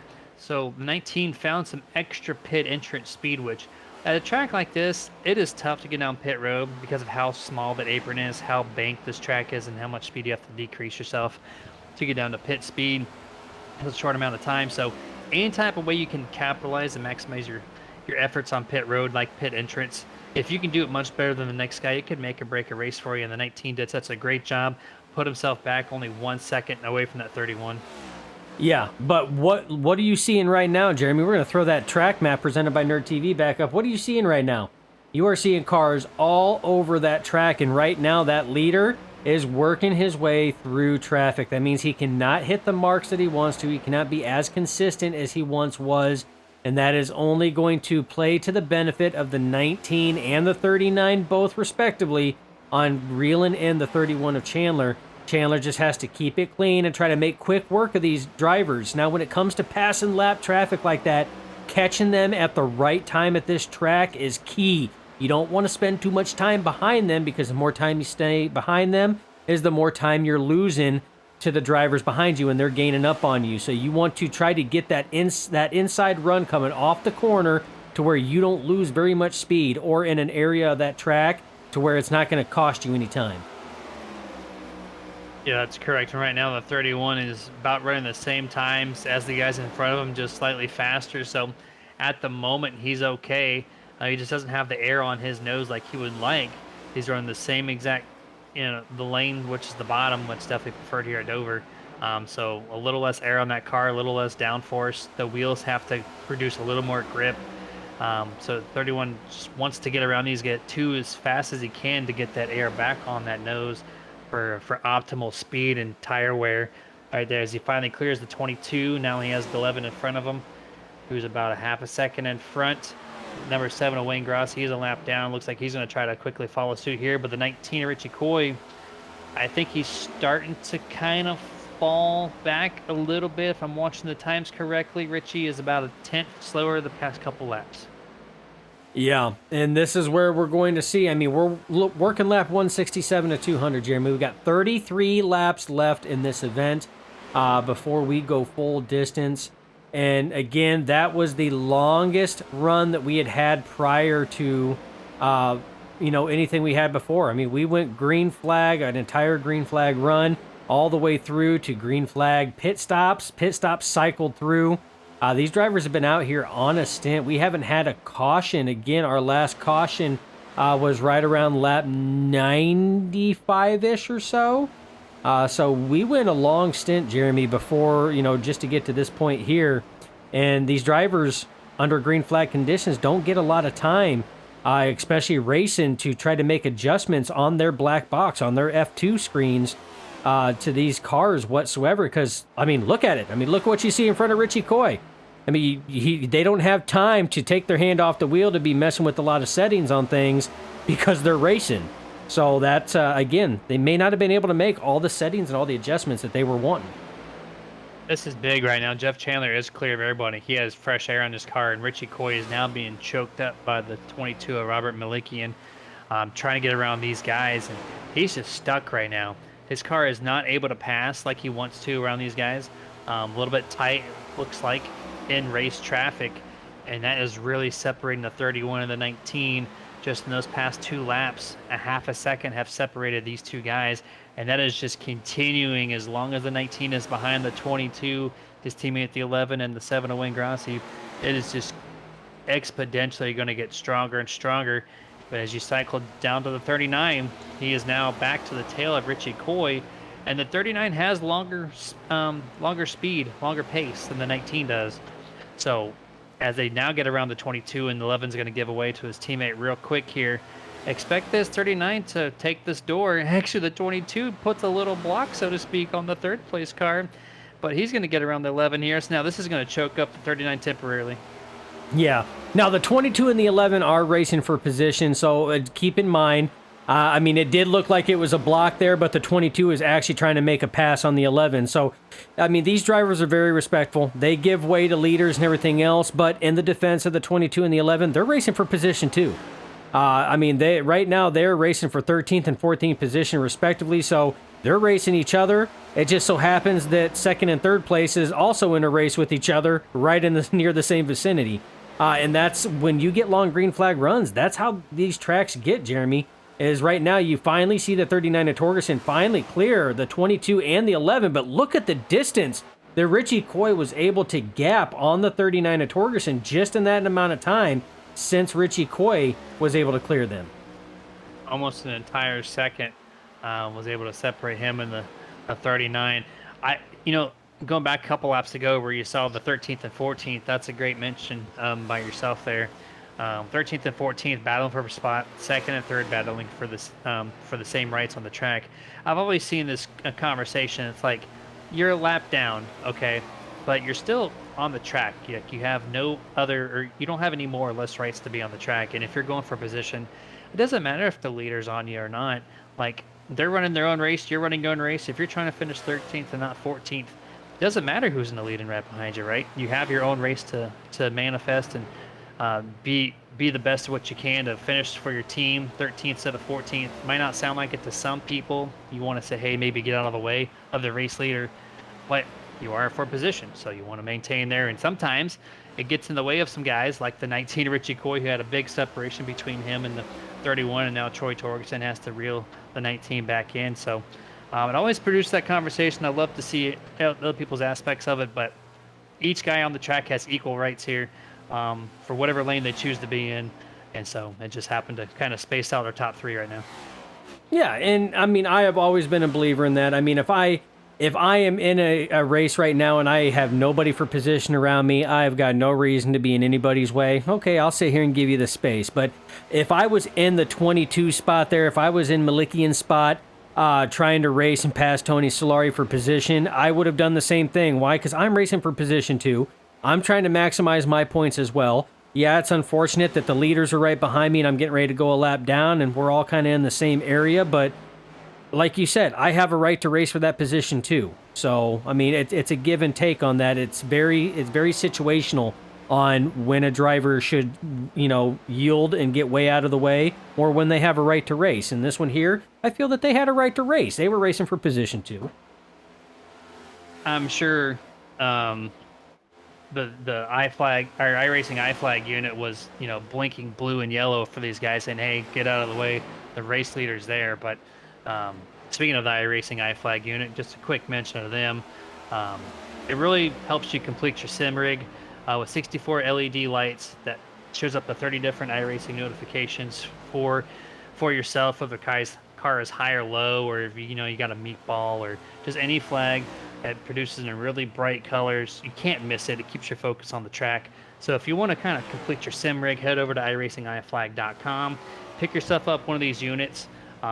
Excellent product. It's one of a kind too. Like, I don't think anybody else on the market has something like this. And the fact that the guy who runs it, Jeff, he put 70% of the earnings back into the racing community through sponsorships and promotions. Wait, how much? 70%. Can you believe that? It still makes a profit? That's crazy. And he does it for the love of the sport here, for the esport. So really just go check them out. At least give them an extra view on the website at minimum, just to kind of advertise what they got. That's at iRacingIFlag.com. And Super Nerd, if you use that code, 15% off anything you do purchase from Jeff over at iRacing iFlag. Yeah, it's a solid product, bar none. And like you said, 70% back to the iRacing community through league sponsorships, driver sponsorships, charity events. I mean, that's a class act right there, and that's the type of people that the nerds love having around us, is individuals that are like that, that they're here because they love the sport. They love sim racing. I mean, hell, Jeremy, that's how you and I met, like many, many, many moons ago, like 2 decades ago, was through this right here, sim racing, baby. You know, when this game first came out, it previously known as Inter 2003, that was the first year that game came out. I got picked up from an open session, and here we are, 20 years later, calling a race together, still, going strong. It brings so many people together. There's so many times I've met probably 3 or 4 of my friends from online racing in the real world. It brings a lot of people together, and so that's why we're all here, for the love and joy of the sport. And we're closing in on 10 laps to go, Dustin. Richie Coy's kind of slowly made progress on Jeff Chandler, but I don't think it's going to be enough with just so much speed the 31 has to offer each and every single lap around this place. He's looking like Martin Truex Jr. right now, just dominating this race at the moment. Troy Torgerson, second and a half back of Richie Coy. He has not been able to recover since getting clear of the lap cars. So really the top 3, top 4, all just kind of locked into place right now. Yeah, and the thing is Chandler is making quick work of the lap traffic here, and I think that's kind of the make or break difference. I mean, besides that, Chandler is able to stay super consistent because he's not battling long term with the lap down cars, but I mean, this guy's had a rocket ship under him all race long. I mean, we can't stress that enough. We could tell you viewers out there how fast somebody is. You've seen it on screen, but just the sheer dominance that the 31 of Chandler has had right now has been just mind boggling. But I mean, again, ever so slowly, you see Richie Coy starting to creep into the picture here. He's starting to try to gain some a little bit. He's got 13 laps left, Jeremy. If he's going to want to get up there and want to battle, he's going to have to really push that issue, and this is where we're going to see how much Richie Coy has left in the tank and how much Chandler has left in the tank and saving, to see if there's anything they have left to even meet up at the end right now. As you see, Chandler's going on the inside, putting the number 27 of Chapman another lap down. That's crazy to see. It really shows you what we talked about earlier, is like this track's such a hard track to get a hold of. When we see Ryan Chapman up at the front day in and day out on Mondays and Wednesdays, and him himself, the 27, is now 2 laps down, 16th place. So even some of the best that FTSR has to offer can falter, and falter hard here.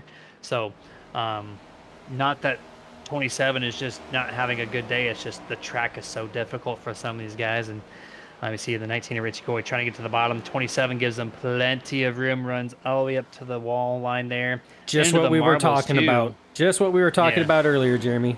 27 doesn't have a race going on. Give him plenty of room. That's right. He knows there's nobody around him to compete with, right? So why would you hold up second place? That's a great opportunity to let him by. Absolutely. And that's why I said it's very situational. You know, that one there, I mean, Chapman did the stand-up thing, the sportsman thing there, and he'll do the same thing with the 39 as Torgerson's closing in on him. You know, he doesn't have anybody around him battling for position right now. So the nearest person to him is Dublé, and he's got plenty of space. So he's going to get plenty of room and not do it. Whereas the 22 and the 11, when they were up there, you know, with Coy and the 39 and Torgerson, they were running for position at the same time. So it's very situational. But I agree. With the way things are going right now, I mean, Chandler is he's just running away with this thing right now. And I have a feeling we're riding on board with Richie Coy right now. That orange car up there passing the start-finish line now, that is Jeff Chandler, your race leader. Richie Coy has 7 laps to try to chase him down. Now, we've seen Richie Coy kind of come back and come out of nowhere, much like we've seen Ryan Chapman, Mr. Where Did He Come From? We've seen him all, you know, do it numerous times, but I don't believe, and correct me if I'm wrong, because it wouldn't be the first time, Jeremy, I don't think we have seen Richie Coy come back from a deficit like this. Like, he can see it there, he can smell the win, but I don't think he has chased down somebody that has dominated a race much more so than Jeff Chandler has this one here. I don't think that combination has happened yet. No, I mean, as much as he would like to, I think the 19 realizes there's no chance. There's not enough speed in my race car. to get to the 31, who has led every single lap possible other than him having to pit under green flag situations. He was one of the first guys to come down with the 19, and right now they're still just class of the field for the second half. Anyways, Richie Coy, first half had to recover from that EOL penalty, and now did it really cleanly and gonna looks like finish second place here. As now we have 4 laps to go here in this Dover 200. Yeah, and as long as he maintains, I mean, he's going to have a solid second place. Going to be an excellent rebound, like you said, rebounding from that EOL penalty at the start of the race that was stemming from last week's Talladega race. So it's going to be a good points day nonetheless. But we have to say, I mean, look at the power that RPM has brought.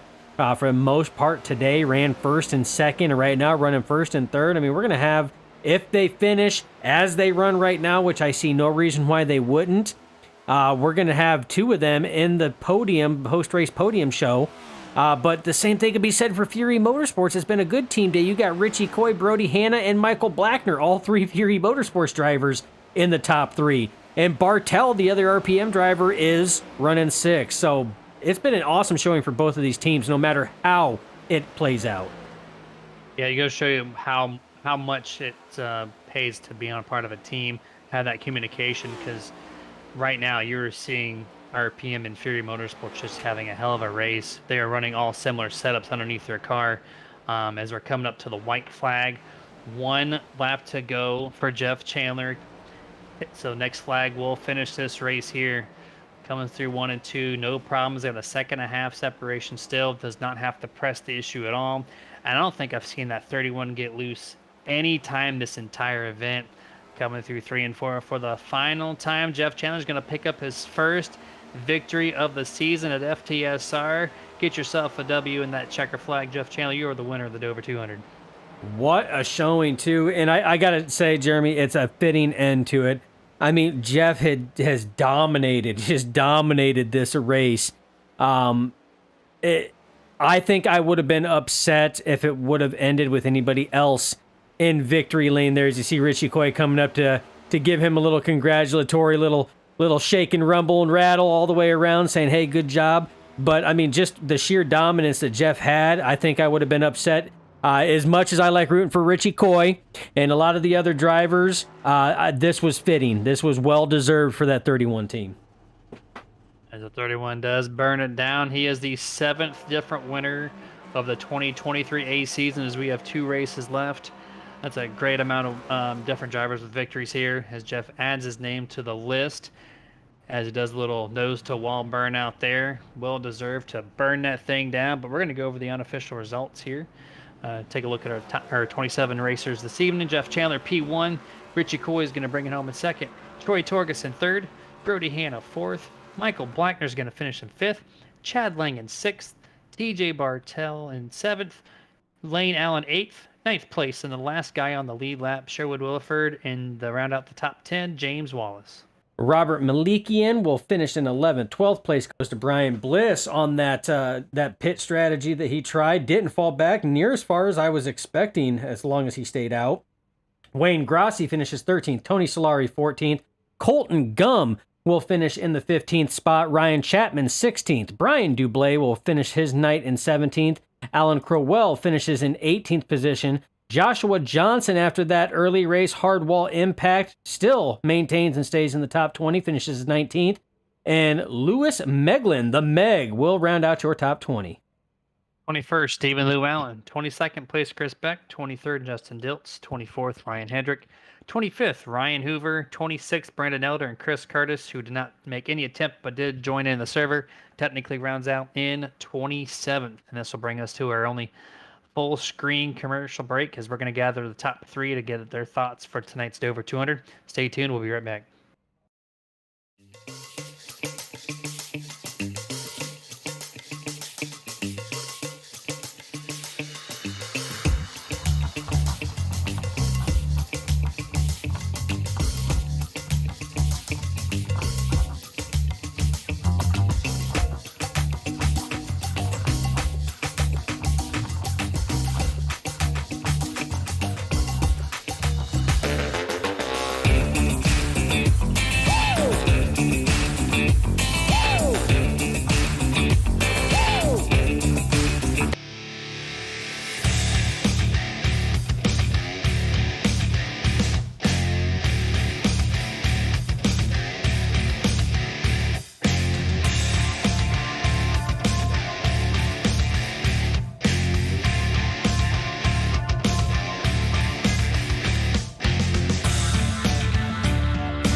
And welcome back to the Martin Sports Post Race Show. We're going to talk to the top three here and get their final thoughts for tonight's race.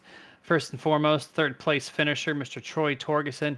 We're going to bring him in here in that Abruzzi Chevrolet Camaro. Mr. Troy, do you have a copy? How you doing, Jeremy? We're doing excellent up here, man. Congratulations for your team all together.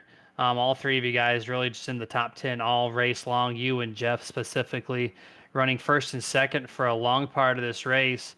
How much time and effort did you guys put into Dover? Because you're just clicking so well. And then the second part to that question is, did you have anything different you could have done with Richie Coy to maintain that second place position? Well, I think Jeff and I both like Dover, so just adjusting to the car because we were pretty good here in the Gen 6 car. But yeah, I couldn't get a lap from Jeff early to lead a lap, so I stayed out an extra lap there when he pitted and to lead a lap, and it cost me some time on the track and came out right side by side with Richie there, and we battled a little bit, and then I got hung up in some of the lap traffic there. They were racing side by side, and Richie got through it, and I got hung up, and you know, that's it. I mean, it's where you catch the lap cars here, and I was catching Richie there a little bit there at the end, but the way it ended, I don't think I had enough time to catch him. Yeah, I tell you what, though, I mean, Heart PM put on a hell of a show tonight. You guys did excellent. Ran there 1 and 2 for the longest time. I have to ask you, you sat here and took my question away talking about the lap traffic, so I'm going to bounce to my backup one. Your guys' restarts. Holy hell. You and Jeff Chandler, I mean, you guys had those things down. I mean, nobody could really touch you. Brody maybe a couple times got you on the inside, but I mean, is that something that you guys practiced, or is that just something that you naturally, I mean, just through running with each other have just were spot on tonight? I know you said both of you guys like this track, so I mean, kind of run us through how that worked, because I mean, there's like 6 restarts there where you guys were like just on it. Yeah, I think the car was geared pretty good tonight for the restart. Normally, we start in second, but we had a little bit lower or higher or whatever it is gear, and we were able to start in first and quick shift it. So maybe that was it. That would be a big difference there, because every time, yeah, Dustin's reaction there is every time you guys gained at least a car length or so. For the most part, Brody kind of caught on there late on these restarts, as we had about 6 of them, I think.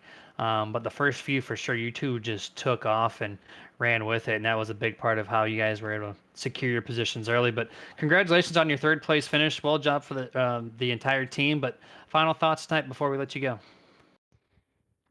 Yeah, well, I got a shout out to RPM Racing and boss man Jeff Chandler. He's awesome to race with, and we're having a good time. Shout out to Doyle Lawrence, man, for putting the skin on the car. He's a great painter over at Raven Graphics, so hit him up if you need a paint. Thanks to you guys over there at I'm sorry, at is it Geek? Nerditudes. Nerditudes, man. Close enough. I am so sorry, man. I lost train of thought. And thanks to Brody and all the admins here at FTSR.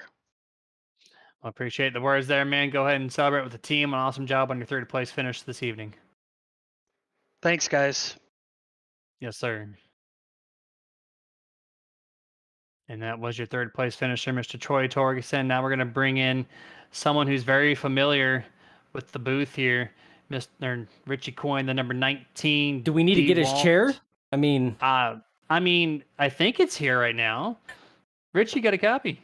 Yeah, what's up, guys? What's up, nerd? What's happening? Welcome back to the booth once again. This time you had to recover from an end longest lion penalty to start this race, and you did so very strategically.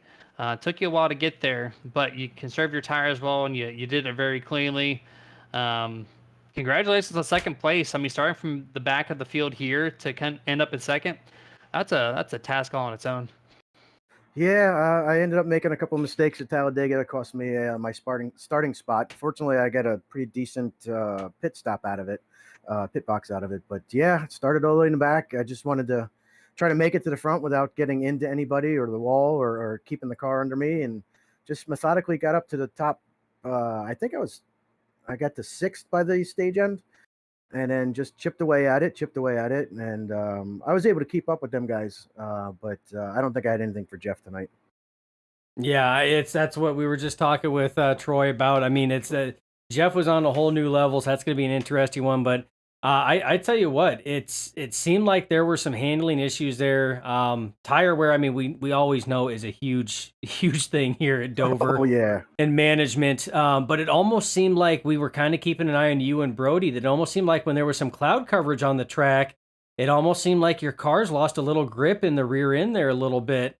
Coming off turns 2 and 4, more so off of 2. Was that something that was new to you guys tonight, or did you even notice that? honestly, I didn't notice it. I was so focused on just hitting marks and not wrecking every lap. I didn't even notice the cloud cover.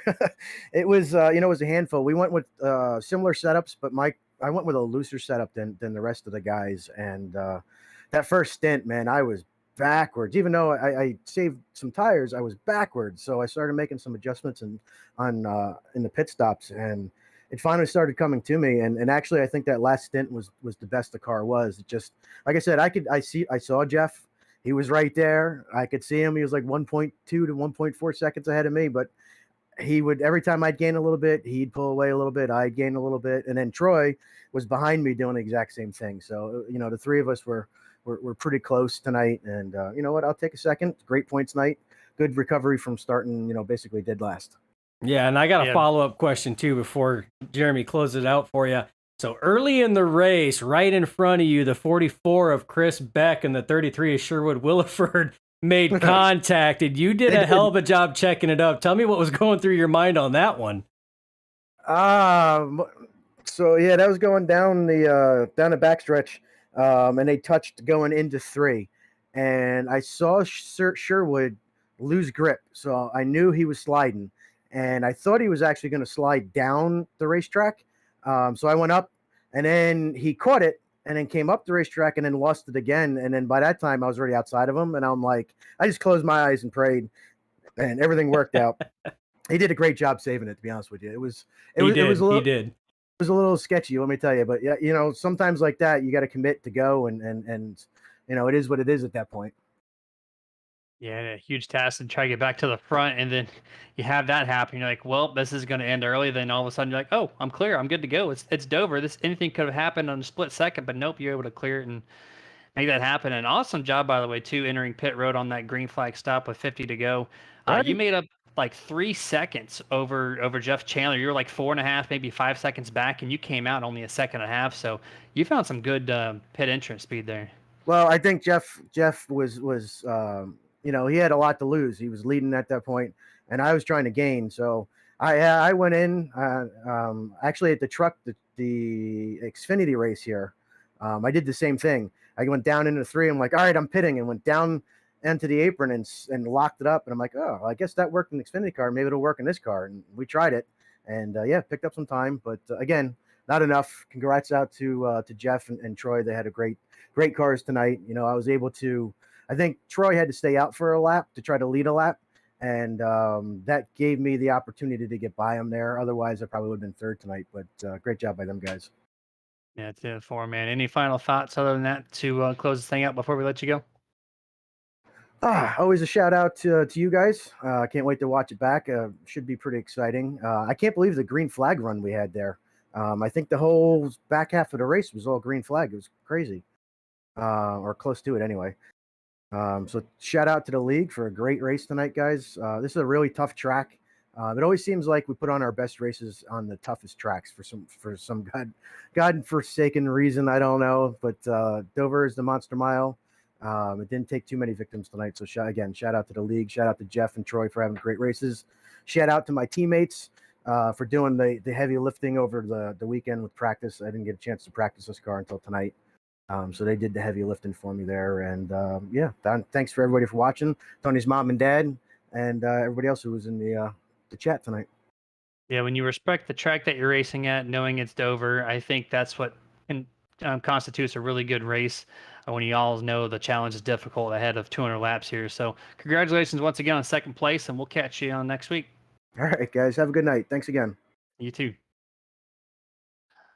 And that was your second place finisher, Mitch Richie Coy. Now it's time to load up the Mach-1 Performance victory lane as we're going to bring in the very dominant Mr. Jeff Chandler and the Don Wheaton of Bruzy Chevrolet Camaro. Do you have a copy? I sure do. How you guys doing? We are doing very good, man. Congratulations on the victory, the 7th different winner of the 2023 A season. And you and Troy just put on a hell of a show here from RPM Motorsports. Tell us, how much time did you have in this setup, and what were your expectations going into tonight's event? Well, as far as time in the setup, I had a good bit of time in the seat, but Brooks and Will at Hyperforce Esports, it's the team I'm on. RPM is just an affiliate of that. They did all the work setting up, and we did the laps, and man, we hit on something, and it clicked, and everything just kind of came together right there towards the end of the last week, and we had a very good week in the official races, and then topped it off with me finally getting a win in the next gen car. So I'm pretty tickled about that, especially with the competition here. Oh yeah, but I tell you what, I mean, and to answer your question, Jeremy answered his. I'm doing great, but not as great as you. You guys did fantastic. Talking about the RPM being affiliate of Hyperforce, Hyperforce teaming up with Team Watson. And you guys, I tell you what, that's something in that broadcast. You guys go back and watch it. That's something Jeremy and I had talked about, was that RPM has been. We've been seeing you guys more and more frequently here, being more competitive. And I told Jeremy, I'm like, if Jeff had won this race, if you hadn't won this race, I personally think that I would have been upset, because it was such a deserving race, because you dominated it from start to finish. So hands down to you and your team on that, first and foremost, man. Kind of walk us through that a little bit. Well, I felt pretty confident that we could run up front. I mean, I was pretty sure as long as we could stay out of trouble, we could run up front. But the key is just having clean air on the front of that car, because that diffuser just acts so funny. When you get behind a car, you just lose all front end grip. And I was able to stay out front, and I didn't push real hard at the beginning of the run, probably the first 15 laps. I think I took it pretty easy, but once I got past that point, I started picking up the pace a little bit, and I think I just kind of nailed it with the driving part of it.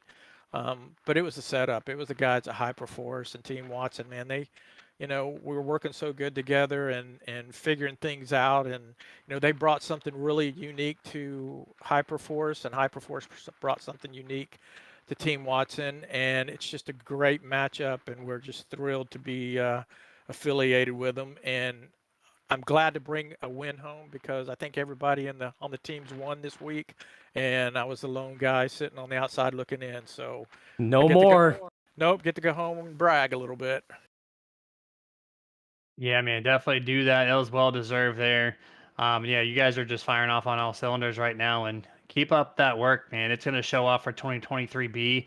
I expect you guys to be up there running for the top spot there in the points, but floor is yours, man. Any final thoughts before we let you go this evening? Well, I'd like to thank Brooks and Will at Hyperforce Esports, and Don Wheaton Chevrolet helps us out a lot. Judd Danielson with a Bruzy and Racer.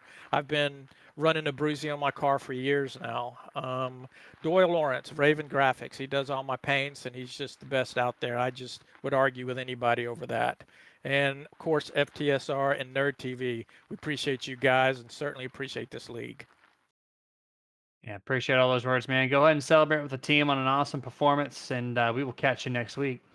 Thank you. Appreciate it, guys. Yes, sir. And that was the 31 of Jeff Chandler bringing the checkered flag home for the first time this season. I think for the first time this team, rather, here at FTSR. So hats off to those guys and what they're doing out there to try to capitalize and do well. Each and every week we're seeing them more and more, Dustin. Yeah, and that's I love seeing that. Like, don't get me wrong, everybody likes rooting for their drivers. I like seeing a change in drivers. I like seeing different drivers up there, and that's why I love coming to tracks like Dover. because it's a driver's track. You really get to let the driver showcase what they can do. It's a mesh between driver, car, setup, track, other drivers. That's why we need more tracks like Dover. I mean, everybody's talking about short tracks and everything else. And Dover, I mean, yeah, it is a short track. It's on that mile, but we need more tracks like Dover. That length right there to where it's a driver track.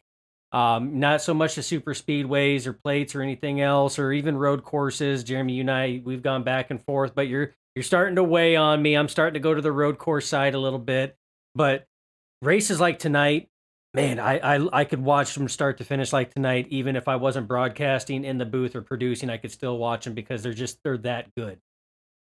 Yeah, I actually had a thought to myself this weekend. I was like, why don't track owners try to build another concrete track? I know it's more daunting than it is an asphalt, probably a little more expensive, but the racing it produces, you got Bristol and Dover, and nobody hates these tracks, right? So why don't build at least one more? Try to see what you can't do. You have a short track, you have intermediate. I don't know what else you can do with it, but I'm sure there's a format out there that's going to be working well for concrete. So that'd be awesome to see at least one more on the circuit. But it's going to be a long ways away if anyone wants to do that. But we're going to bring it close to this broadcast here. Thank our sponsors and partners once again. FTSR, thank you for letting us do this for now a year and a half for you guys. If you guys want to be part of this action, head over to FTSR.net. Get yourself registered today. Mach-1 Performance, that's the Cup Series sponsor every single Monday. Race fabrication shop that's produced champions and winners of all sorts of racing divisions. Find them on Facebook at facebook.com/Mach-1 Performance. Sim Racing Points, your league points management system that allows you to completely track your league stats and points with a simple upload of the export. Visit them at simracingpoints.com. Martin Sports, top quality apparel to make you look stylish and feel comfortable. See their entire apparel line at martinsports.gg. iRacing iFrag, get fractions or notifications fractions of a second faster without ever leaving the focus from the racing action. Visit them at iRacingIFlag.com for a full product line. Butt Kicker, the ultimate feel from the sim rig with the haptic response system from the Butt Kicker. You're going to find them at thebuttkicker.com for a full product lineup. Team Watson Racing Setups, quality professionally built setups for all your asphalt oval needs. You just saw Jeff Chandler win tonight's race with partnership with Team Watson Racing, so they don't let you down for sure. Find them at teamwatsonracing.com for pricing and packages. And lastly, Roasted Gems Coffee, premium coffee beans roasted just for you. Start your day the right way with coffee from roastedgems.com to get a taste. All right, this is going to close us out for tonight's broadcast. We'll catch you this coming Wednesday as the truck guys are going to tackle the 12th of 13 races in 2023 AA Martin Sports Truck Series at Kansas. Until then, stay safe and to get your nerd on.